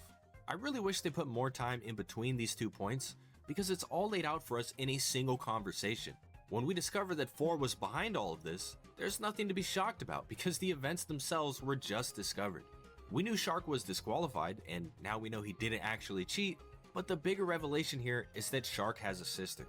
The twist undercuts itself with poor timing. Anyway, Shark finds 4 pretty early in the tournament. He challenges him to a duel, but just as 4 accepts, a man named 3, yes, I know these names are silly, uses a duel anchor on Shark. Unbeknownst to Shark, 4 is part of a group of number hunters, and since Shark doesn't have any numbers, 4 isn't allowed to duel him. 3 reminds 4 of his mission, then 4 tells Shark to meet him in the finals before leaving the scene. Shark defeats 3 in a duel, then 3 gives him a special number card as a reward. Yuma, who witnessed the whole thing, starts to worry. He doesn't like that Shark is dueling for revenge, so he tries to reason with him. Shark tells Yuma to stay out of it before riding off on his motorcycle, but Astro claims that their paths will definitely cross again now that Shark possesses a number card. Later in the tournament, Shark gets matched up with 4.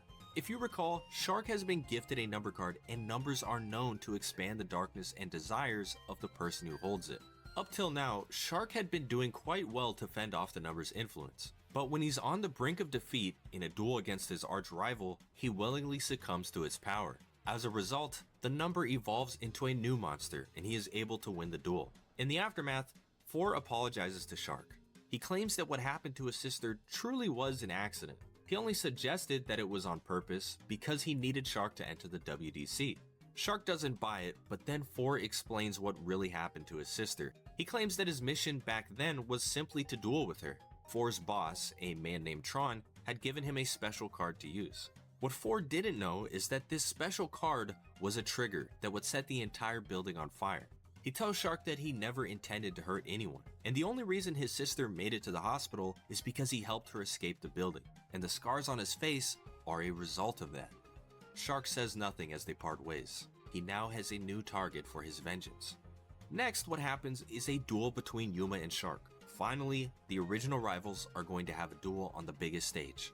But something's not quite right.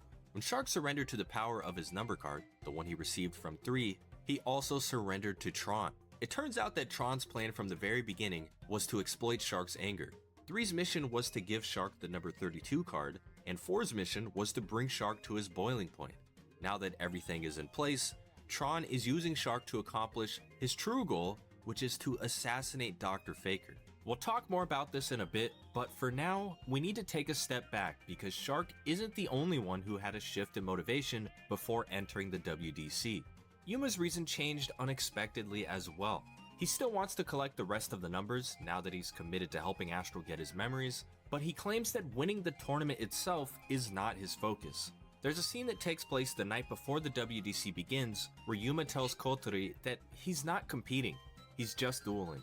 I was pretty mad when I first saw this because one of the best things about Zexal, as I've already explained, is that Yuma has a different goal from Astral. Yugi and the Pharaoh are technically both main characters in the original story, but the problem is that it's hard to see them as 2 different characters because one overtakes the other. But now that Yuma's committed to helping Astral get his memories, and he has the opportunity to achieve his own goal at the same time by winning the WDC, he claims that he doesn't even want to win. Even Kotori is confused by this. After hearing all of this nonsense from Yuma about not wanting to win, she brings up something interesting. Yuma's father is a famous explorer who went missing some time ago. This was actually mentioned in the first arc, so it's not a sudden revelation like Shark's sister. I just didn't talk about it until now because this is the first time it's relevant to the story.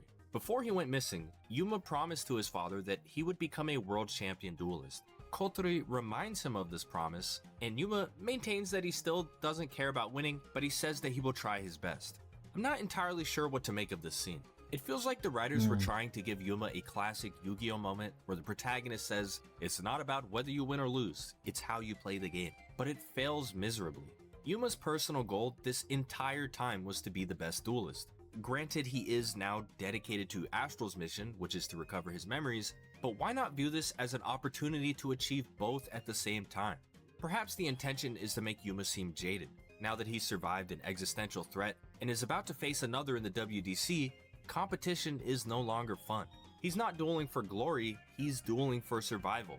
It's actually a cool idea. The only problem is that Yuma has a ton of fun during the WDC, so it's not exactly the best execution.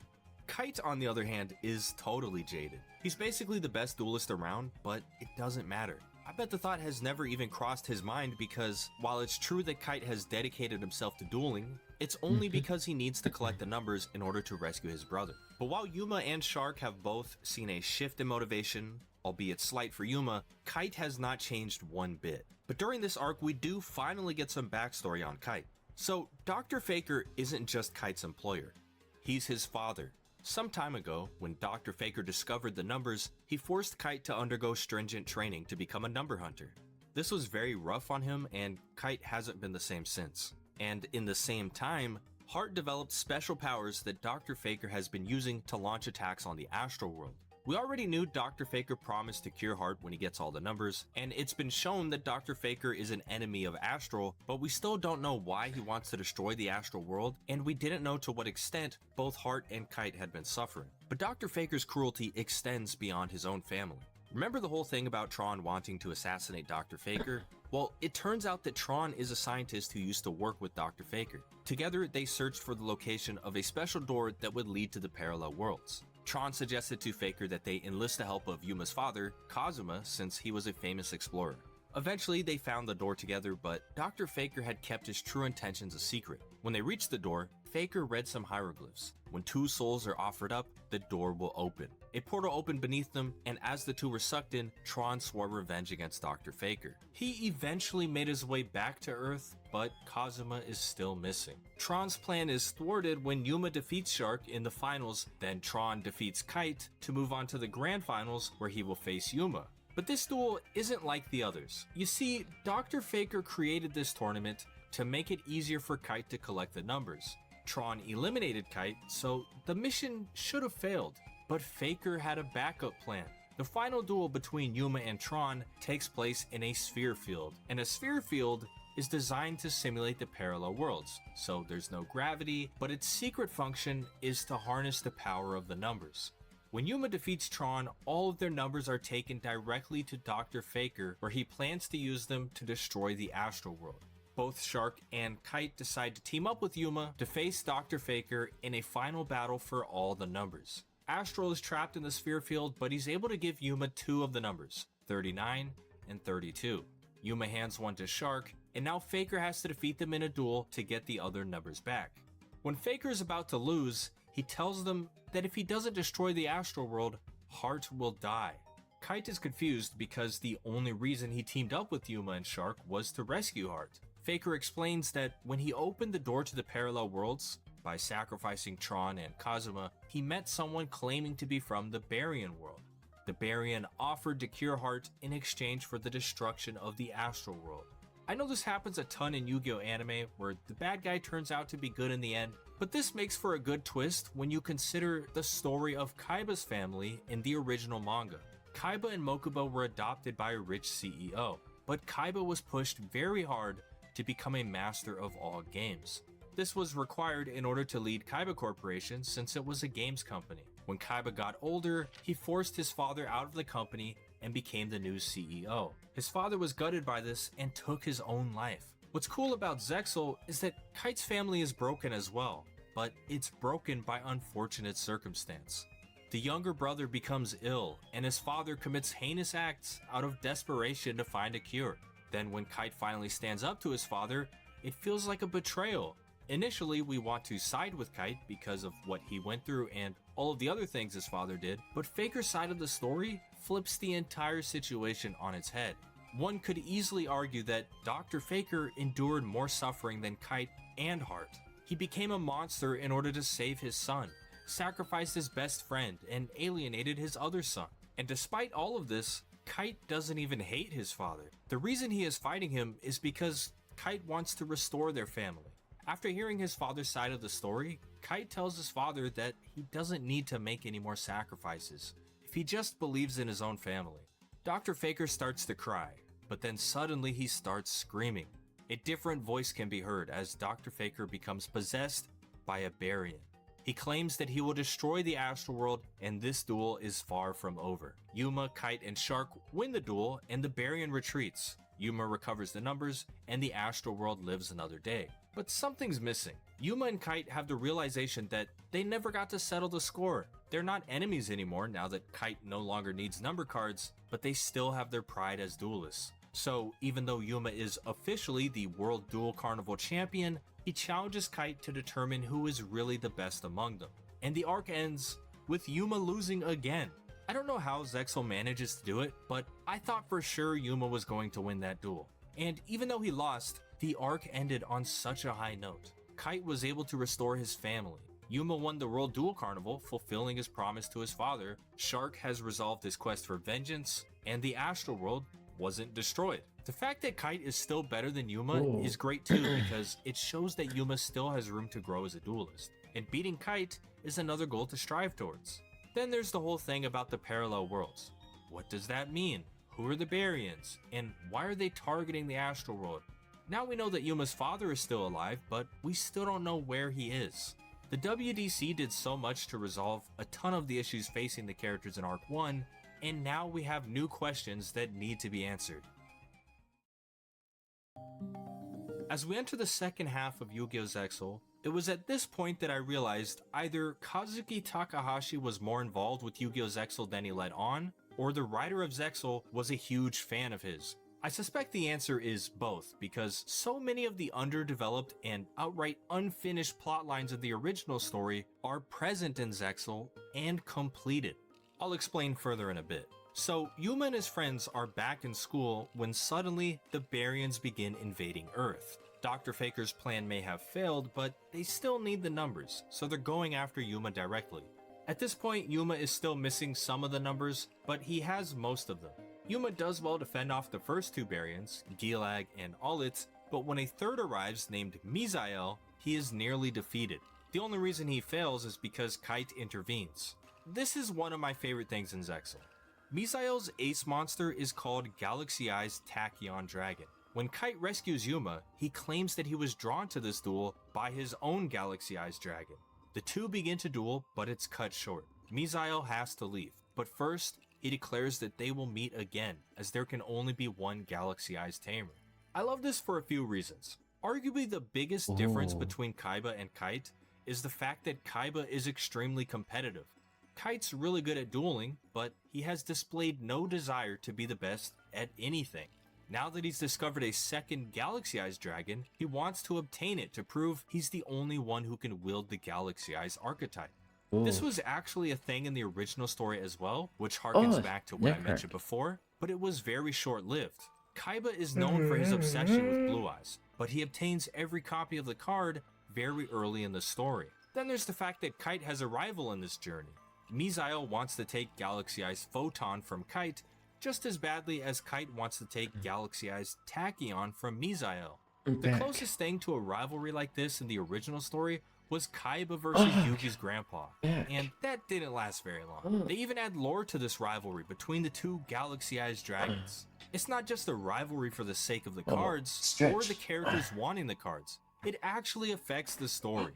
And I don't think it's a coincidence that one of the Galaxy Eyes Dragons is bright blue, while the other is dark red. Perhaps I'm alone in this, but I always found it odd that Red Eyes Black Dragon had a similar name to Blue Eyes White Dragon when there was no connection in the story. The Galaxy Eyes monsters aren't just named the same, they're drawn together. The cards themselves desire to be owned by a single duelist, and the fact that the duelists involved aren't the main. I have a film theory. What if Red Eyes Black Dragon was supposed to be the prototype of Blue Eyes White Dragon before writers decided to rework Red Eyes Black Dragon to its own archetype. Didn't thought that. Hero or the main villain really goes to show how much depth Zexal has. I know that Kaiba's relationship with Blue Eyes went beyond the card, and it's explained in the final arc why he's so desperate to use it in every duel, but it didn't really add to the story since Blue Eyes was the best card in the game when Kaiba obtained it. We already knew why Kaiba wanted it. It was the best card in the game, and he wanted to be the best duelist. But this arc isn't just about Kite. The Galaxy Eyes rivalry is one of the minor plot points in the Baryon arc. The primary focus of the arc is the 7 sealed numbers. Yuma receives a message from his father telling him about these 7 special numbers that are extra powerful compared to the rest. He claims that the Baryons are after them, and Yuma must collect them before they fall into the wrong hands. This is obviously a reference to the Millennium items, of which there were only 7, but again, Zexal takes it a step further. While Yuma is hunting these special numbers, he uncovers the secret of the Baryons. Each of them were once human. But not only were they human, most of them were heroes. And the leader of the Baryons is Shark. I can't overstate how awesome this twist is. So in the original story, the Millennium items were held by different members of the Pharaoh's court, and each item was used in service of the Pharaoh. But the special numbers in Zexal are wielded by Yuma's and Astral's arch enemies. Shark becoming a villain isn't that much of a shock, except pretty good. That's not really what happens. It turns out that the Astral World is the aggressor in this conflict between the Astrals and the Baryons, and Astral was created in order to eliminate the Baryons. And the worst part is that the Baryons used to be Astrals, but one day the leader of the Astral World became infatuated with a certain. This isn't what I like about Yu-Gi-Oh! Well, the adaptations of the Yu-Gi-Oh game.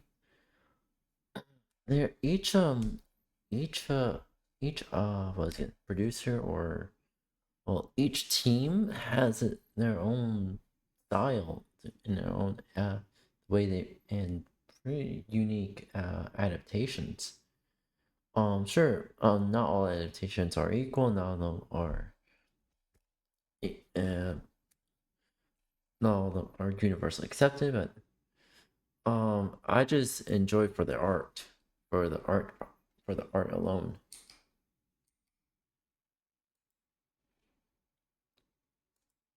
Painter from Austria, then a bunch of the Astralites with certain traits and features were kicked out of the Astral World in their quest for perfection.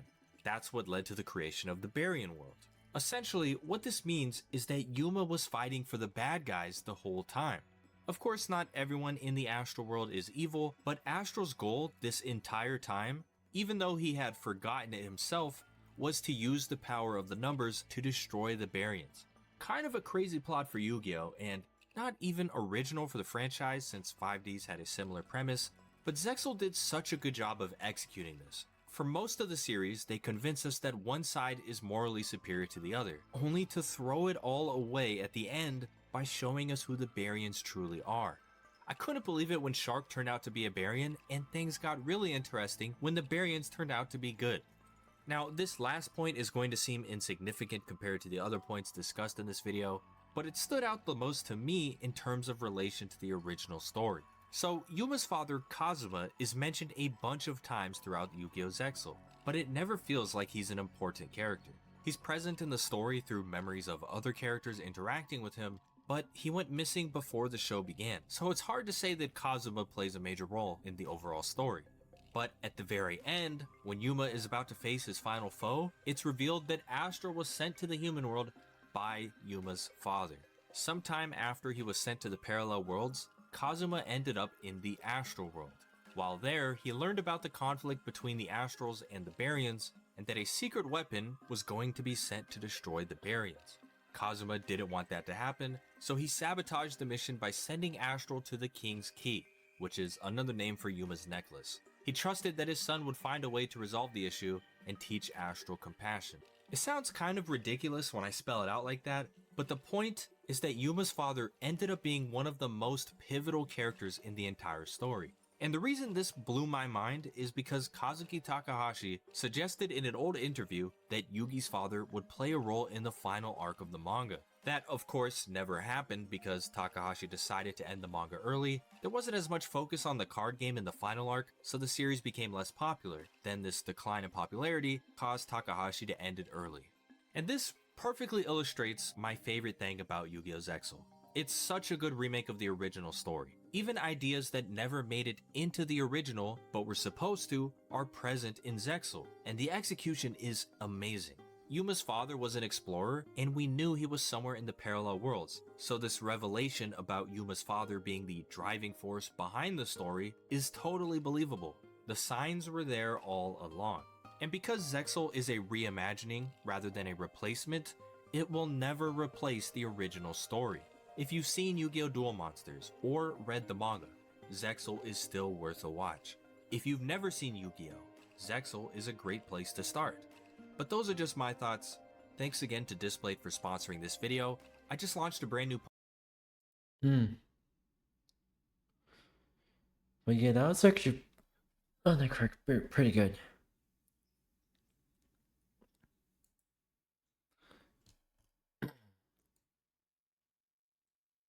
Okay.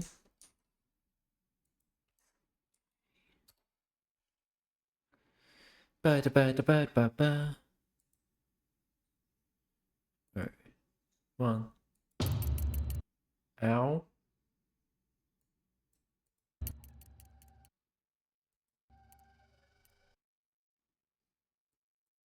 This is the most Okay.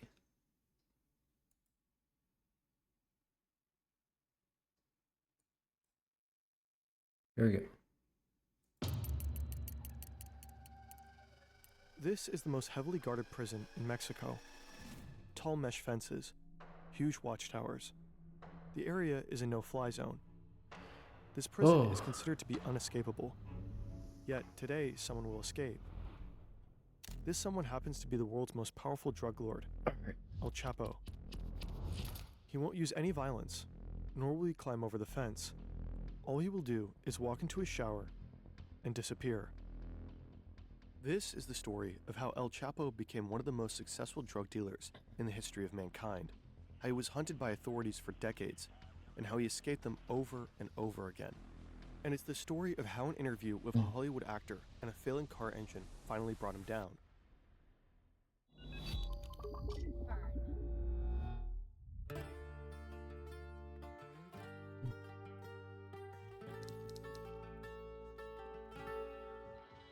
Joaquin Archivado Guzman Loera was born on April 4th, 1957, in a poor family in a poor neighborhood, the village La Tuna in Mexico's Sierra Madre Mountains. Boys here don't grow up wishing to be astronauts, firefighters, or doctors. They want to become drug traffickers. It's a way to make money, and money is a way out. People will call Guzman El Chapo because of his height. He doesn't grow taller than 1.67 meters. El Chapo drops out of school early. He doesn't even finish elementary school. Instead, he spends his time working on the marijuana and poppy fields, a family tradition. From a young age, El Chapo is extremely ambitious. He makes friends with big names in the local drug scene, determined to rise through the ranks of Mexican organized crime. First, he becomes a so-called problem solver. Whenever a truckload of drug shipment misses schedule, El Chapo eliminates the person responsible. His uncompromising attitude makes him trustworthy, and he grows close to the kingpin of the Guadalajara cartel. When the boss is arrested, El Chapo keeps the business running, ultimately setting up his own organization with other traffickers, the Sinaloa cartel. He organizes planes, trucks, and rail cars to deliver cocaine and heroin into the United States, and he even builds border-crossing tunnels, a skill that will come in handy many years later. In those early years, one incident really puts El Chapo on the map. This is Juan Jesus Posadas. He's the Archbishop of Guadalajara and a cardinal, one of the highest ranks in the church. Posadas is a popular man. He advocates for the poor and publicly condemns drug trade. Right now, he's on his way to the airport to meet an ambassador of the Vatican. At the same time, El Chapo and his bodyguards pull into the parking lot. They are here to catch a flight to the beach resort town of Puerto Vallarta, one of El Chapo's favorite places to party. We don't know exactly what happened in this parking lot next. One thing we know for sure, though, the Cardinal will not survive.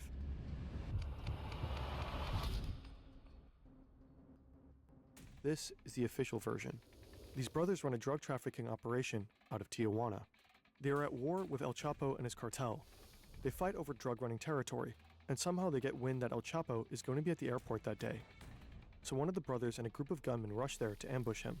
When they spot him and his bodyguards, they step out of their cars and open fire. El Chapo and his men run toward the terminal building, taking cover behind cars in the lot. It's raining bullets, but somehow they manage to escape without getting hit. The failed assassination leaves 7 people dead, among them the Cardinal. This is the version of events that authorities will publicly report. Posadas was caught in the crossfire. Wrong time, wrong place. But there are doubts about this story. His death doesn't appear like a coincidence. Forensic experts will later say it's likely that the gunman killed the Cardinal deliberately. He was shot 14 times from close range. Later, the officials suggest that the gunman had mistaken the cars. El Chapo regularly drives a white Mercury Grand Marquis, the same model Posadas sat in that day. The gunman thought it's El Chapo's car and opened fire. But the Cardinal wore his robe when he was shot. He was not dressed at all like a drug lord. If the gunman killed him at a close range, how could they have confused him with El Chapo? Years later, the successor of Posadas will make a serious accusation. He claims the murder of the Cardinal was a crime of the state. Se trató de un crimen de Estado, perpetrado por la Policía Judicial Federal, es decir, por la Policía de la PGR. He believes the police carried out the killing for the Mexican government. Posadas had accused government officials of having ties to these cartels. Up to this day, it remains a mystery. What really happened in 1993 at Guadalajara Airport? Oh, This is El Chapo's wife, his sons, and one of his closest partners. Just 2 months ago, El Chapo was captured and brought to Altiplano Maximum Security Prison. Now the group is working on a plan to get him out. They begin by acquiring an old property 1 kilometer away from the prison. Next, they buy an old warehouse nearby. Here they store weapons in an armored pickup truck. Then they hire workers for one very specific job, digging a sophisticated tunnel.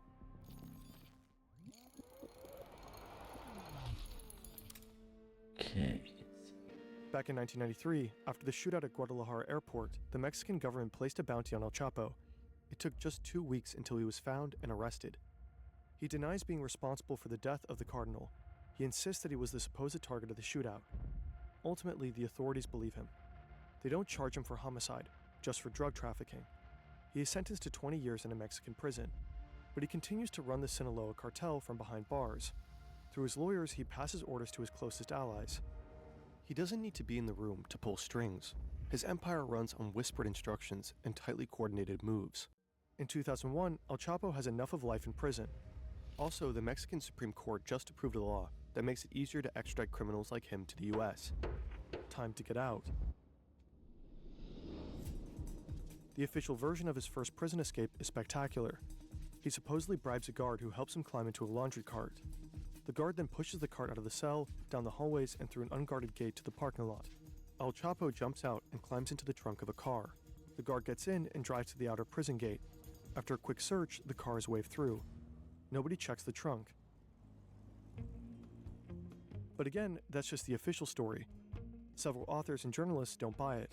One argues that the prison's checkpoints were equipped with heat and motion sensors, capable of detecting any living creature, even a cat. That means the alarms would have gone off.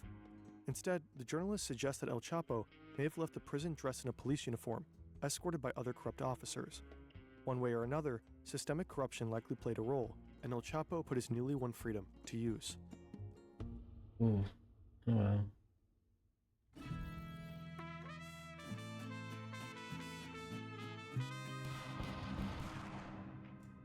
In the following years, the Mexican cartel landscape changes dramatically. In 2002, the leader of the Tijuana cartel is killed in a shootout with police. One of the brothers who had supposedly tried to assassinate El Chapo at the airport. A year later, the leader of the Gulf cartel is arrested. 2 major cartels are now without leadership. El That's- Chapo sees an wow. opportunity. He pushes into Tijuana and Gulf territory, triggering brutal fighting. Nuevo Laredo, an area along the US-Mexican border, practically turns into a war zone. Former forces of the Mexican army begin working for El Chapo. They clash with what's left of the Gulf cartel, whose core fighters were partly trained by the US. Early on, the violence results in more than 1,000 deaths, many of them civilians. And that's only the beginning. In 2006, Felipe Calderón becomes Mexico's new president. Determined to crack down on organized crime, he declares war on the cartels and deploys the military. The violence escalates dramatically. Between 2007 and 2014, over 160,000 people died in the course of the war on drugs in Mexico. In these years of bloodshed, El Chapo rises. He becomes the world's most wanted criminal, transforming the Sinaloa cartel into one of the most powerful criminal organizations in history. It becomes the top supplier of drugs to the United States: cocaine, heroin, methamphetamine, and fentanyl. El Chapo's cartel operates in 50 countries and generates billions of dollars in profits each year. In turn, El Chapo becomes extremely wealthy, eventually making Forbes' list of the world's billionaires. No wonder it's hard to keep him locked up.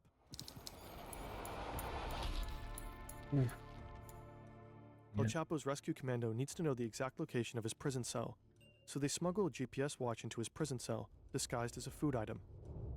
Now the workers know in what direction they need to dig. Over the span of a year, they dig a sophisticated tunnel, a carefully planned complex construction costing approximately $5 million to make. The tunnel is 1.5 kilometers long and 1.70 meters high. It is reinforced by a wooden frame. There are lights and even a ventilation system. Digging a tunnel creates a lot of dirt, so the workers build a rail system with a motorcycle adapted to it to move the dirt out of the tunnel. The construction is also supposed to function as an escape vehicle later on. But how did El Chapo end up in El Altiplano in the first place?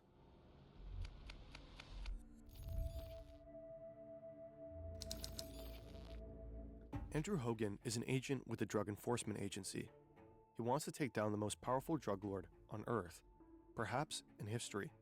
Currently, he's looking for allies, but he soon discovers somehow there is no task force, no team, not even a single federal agent assigned to the job of bringing El Chapo to justice. So he takes a Spanish class and prepares to move to Mexico. Meanwhile, one of Andrew's colleagues in the US manages to get the pin to El Chapo's BlackBerry, thanks to someone in his inner circle. He tracks down his phone to the holiday resort Cabo San Lucas. The colleague immediately calls Andrew. They're excited, and so they pass the information to the officials in Mexico. The DEA and Mexican police quickly head down to the place where El Chapo is supposedly hiding, but he's nowhere to be found. Next, they narrow down El Chapo's phone signal to one of 3 mansions near the resort Cabo San Lucas. This time, it's a hit. He's there. But before the forces arrive, El Chapo just escapes through the back door. Somehow he makes it to an airstrip without being caught and is flown to safety.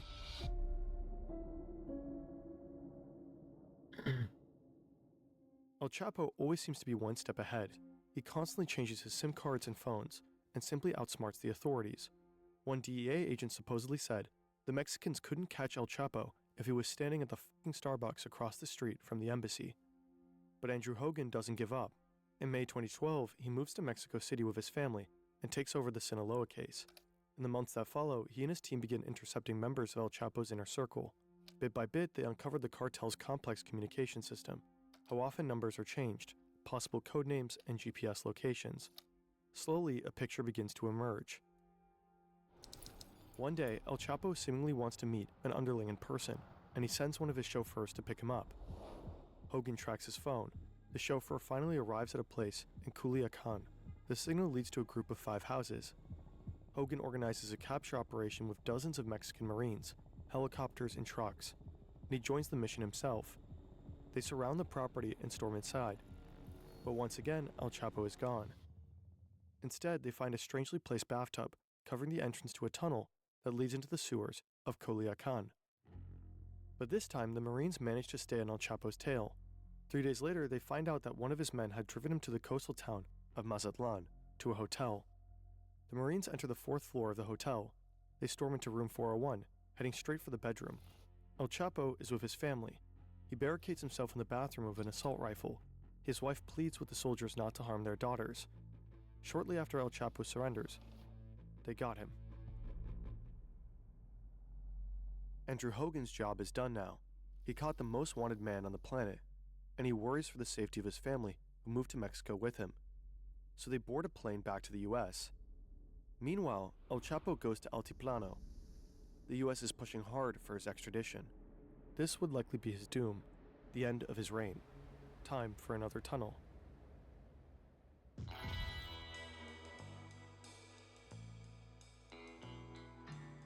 The rescue team and the workers managed to locate the exact spot of El Chapo's cell shower.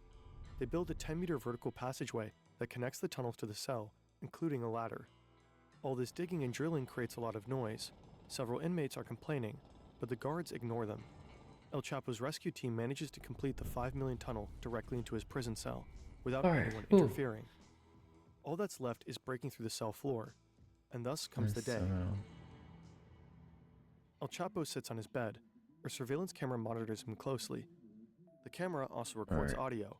You can hear television, the volume is turned up. But you also Okay. hear loud banging noises. Probably someone is breaking through the cell floor. Next, El Chapo begins to pace up and down in his cell. After some time, he walks to his shower. Alright, so originally I wanted to just do draw for 4 hours straight.